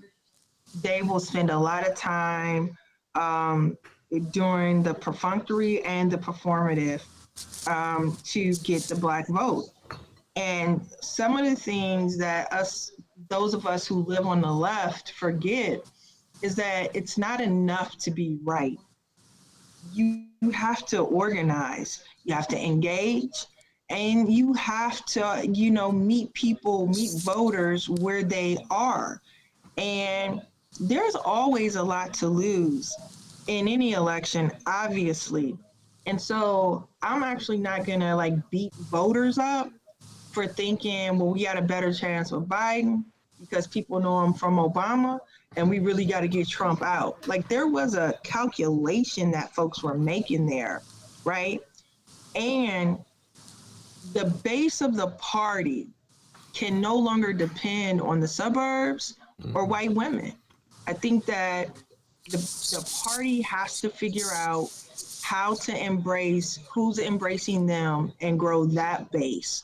with respect to the policies and to the investment in voter turnout and the investment in creating new voters as well. Robert? I think it's a little complicated if we're talking particularly around Florida, and we're looking at what happened in Miami-Dade. I think, when we look at Wisconsin, Michigan, and Pennsylvania, that's very real in the fact that, if it's a milquetoast presentation, let alone just on the policies, if you're running extremely safe to the point where your messaging is even extremely safe, it doesn't motivate people to come out. But I'm also not sure how to give an analysis about tonight due to the fact of mail-in. But what I do know with Florida, and my belief, because let's back up and remember, he's going to most likely, I don't want to jinx it, win Arizona. Biden is. Mm-hmm, so he might have lost Florida, which, to be honest with you, has been a difficult state for quite some time. But he might have turned Barry Goldwater's home state blue. But I do think in the fact that when we look at the Midwest and we look at, both, and Pennsylvania, which is, a combination of 5 regions, that we don't need someone who's just running on the idea of fluff. I think what makes Medicare for All appealing, what makes a Green New Deal appealing. This whole idea of, in Pennsylvania freaking out about the fracking to appeal to people you were most likely never going to get, instead of talking about the issues that people in, Pittsburgh and Philadelphia will really feel passionate about. It to me was a bad idea, and it was doubling down on something that I think was going to have a limited return. But I in my eyes, I'm looking at CNN right now, and it's just weird because I see Arizona, and I could have never seen that, a while ago, ever see that coming. But Florida, I had such low expectations of. I did not bank on Florida. So yeah. Robert, I got to tell you this, and Stacey knows that she's heard me so many times. Donald Trump is the most despicable public figure that I've encountered in my adult lifehood. And his behavior is so out of control. And his behavior, that first debate, if he was a high school debater, he'd have been kicked off the stage. He violated every rule that you're supposed to follow. So Robert Peters, Stacey's always chastising me about voter shaming. She always does. Between Amisha Patel and Robert Peters, I'm always getting in trouble for voter shaming. But I don't know how any self-respecting Floridian could vote for Donald John Trump. Stacey Davis Gates, you know what I'm saying? It's And they agree with them, man. And that's the hard part about what we're experiencing in this moment, is that it's not Donald Trump. It's our neighbors, family members, people we work with, people we went to college with, folks that we, see in passing. We are coming face to face with the reality that it ain't Shangri-La. And no matter how hard we try to maintain social circles that reinforce our principles and beliefs, it just ain't the same for everyone. And that's uncomfortable. It's uncomfortable. But I gotta keep saying this out loud. We live in a country that incarcerates more people in the world. And most of them are Black and brown. We live in a country that underfunds schools where Black and brown children attend. We live in a country where women are still making less than men. So these are our realities. Listen, they were going to kidnap the Proud Boys up there in Michigan, or whoever they were going to kidnap the governor. You understand what I'm saying? Yes. The audacity to even explore something so absolutely ridiculously dangerous and crazy, but they were like down for the moment. We also live in a country. What's the positivity rate in Wisconsin right now? 30. Like they legit ain't wearing a mask. They don't believe it. So this is what I'm saying. Like, look, we gotta like face facts about who our fellow Americans are. And this whole concept that we're better than this is not proven through history. Just ain't. All right, let's close with a couple local discussions. Kim Foxx, Robert Peters. Do you have any updates on Kim Foxx running for state's attorney? We talked about that race a lot. Yeah, she fucking won. Okay, Robert Peters. Yeah, I think I'm. The one thing I will say is it is exhausting that we are still sticking to a failed mass incarceration, failed public safety policy. And you know what? People across the board don't feel safe. I don't trust people who are stuck and obsessed to some weird mythical 1980s, 90s view of public safety. They failed. They're like the McCaskies. They got to go. There's got to be some new. There's got to be some new plans here, right? New approaches. You know, we got to draft better, to do the sports analogy. The way that this is going, this has been frustrating. I mean, my main thing has been on talking about reimagining public safety. And the fact of the matter is, I'm not going to take advice from people who've been peddling something that's failed for 40 years. I'm not going to do it. You know, if they talk to me, I'm going to be like, prove it to me. If you have to do scaremongering and you have to be racist, then that's deep down, that's all you had. That's all you cared about. But yeah, Kim Foxx won again. Here we are. So, you know, and you know, let me just say something. Let me add one more fact. The Democrat won. Okay. Kim Foxx, the Democrat, because all these people who talk about supporting a Democrat, and I'm not talking about just voters, I'm talking about people in power. If you say you're a Democrat and you go after Trump all the time, let me tell you something. The Democrat won. Robert Peters, if I didn't know any better, I think you were making an allusion to Alderman Brendan Riley of the 42nd Ward. No comment. I'm just glad a Democrat won. Okay. Stacey Davis Gates, I know you're going to comment because I've never seen Stacey Davis Gates say no comment. Go ahead, Stacey. I mean, that is a comment, though. No, I mean, look, we knew what the deal was. Kim Foxx is letting black men out of prison that were kidnapped from the city of Chicago by a rogue and racist group of cops. And that, again, upsets the equilibrium of white supremacy. And so she didn't have any margin of error in carrying out her leadership. And that was the campaign. She's let too many of them out. She's being too lenient on them. And so that was literally his campaign. And those who supported that campaign have to evaluate why every person in the world gets to make a mistake except for a black woman running the state's attorney's office, even if she made a quote mistake. You understand what I'm saying? They get to evaluate why Jussie Smollett mattered more than freeing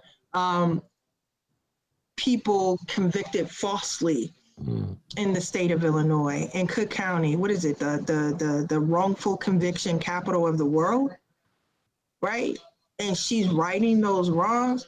Hell, she deserves a parade for heroes in my book.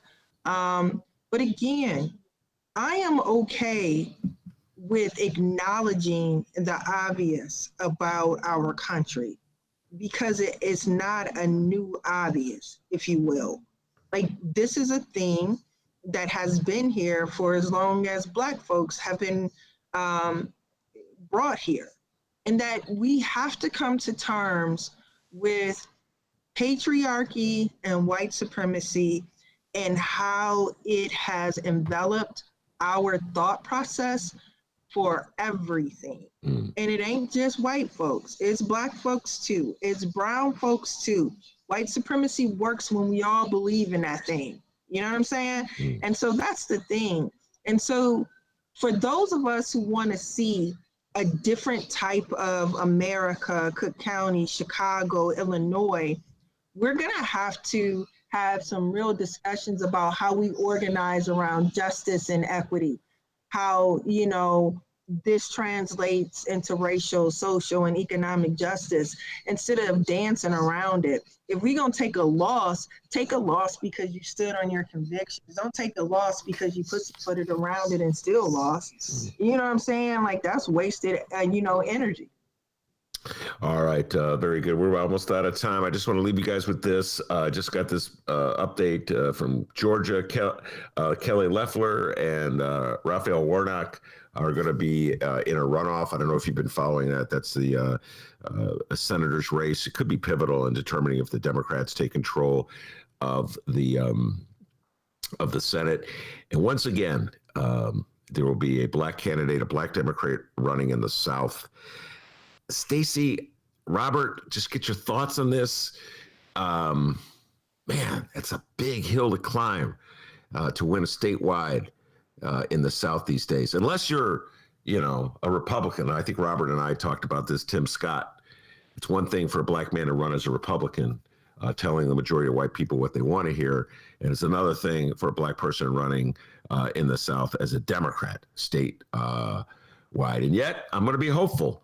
Raphael Warnock, what's your thoughts about this, Stacey Davis Gates? We need to have some power in the Senate. I'm sorry. Look, I don't know. Hopefully he wins. I don't know, like, Ben, it's, look, Biden is still up, and we still need to have some room in the Senate. But one thing that we have to do is that we have to fight for it. Republicans fight for it. They go all out. They leave everything on the field. And at some point, this falsehood of politics of respectability have to be put down. Like, people really erect respectability politics as a theme, not understanding it was a tactic. I'm pretty sure that Dr. King wouldn't have the same perspective on respectability politics in this moment. Just saying. Yeah. Robert, final thought? Yeah, I'll just say about Georgia. I'm pretty sure it was Joe Lieberman's son who stayed in that race. I don't know. I didn't see the exact results, but what I saw from polling for the longest time was if Joe Lieberman's son, I don't know his name, Matt. Because if Matt Lieberman decided not to, run or dropped out, maybe we don't even have a runoff. I haven't seen the results, but it just goes to show, this is a thing we see within the party all the time. And it just now makes it even more difficult where millions of dollars need to be pumped in a state that does massive amounts of voter suppression. So hopefully we win that race. And let's not forget that there's Joe Lieberman again being, an asshole. Yeah. Some themes remain persistent in the Democratic Party going back to 2000. All right, Stacey Davis Gates, get some sleep.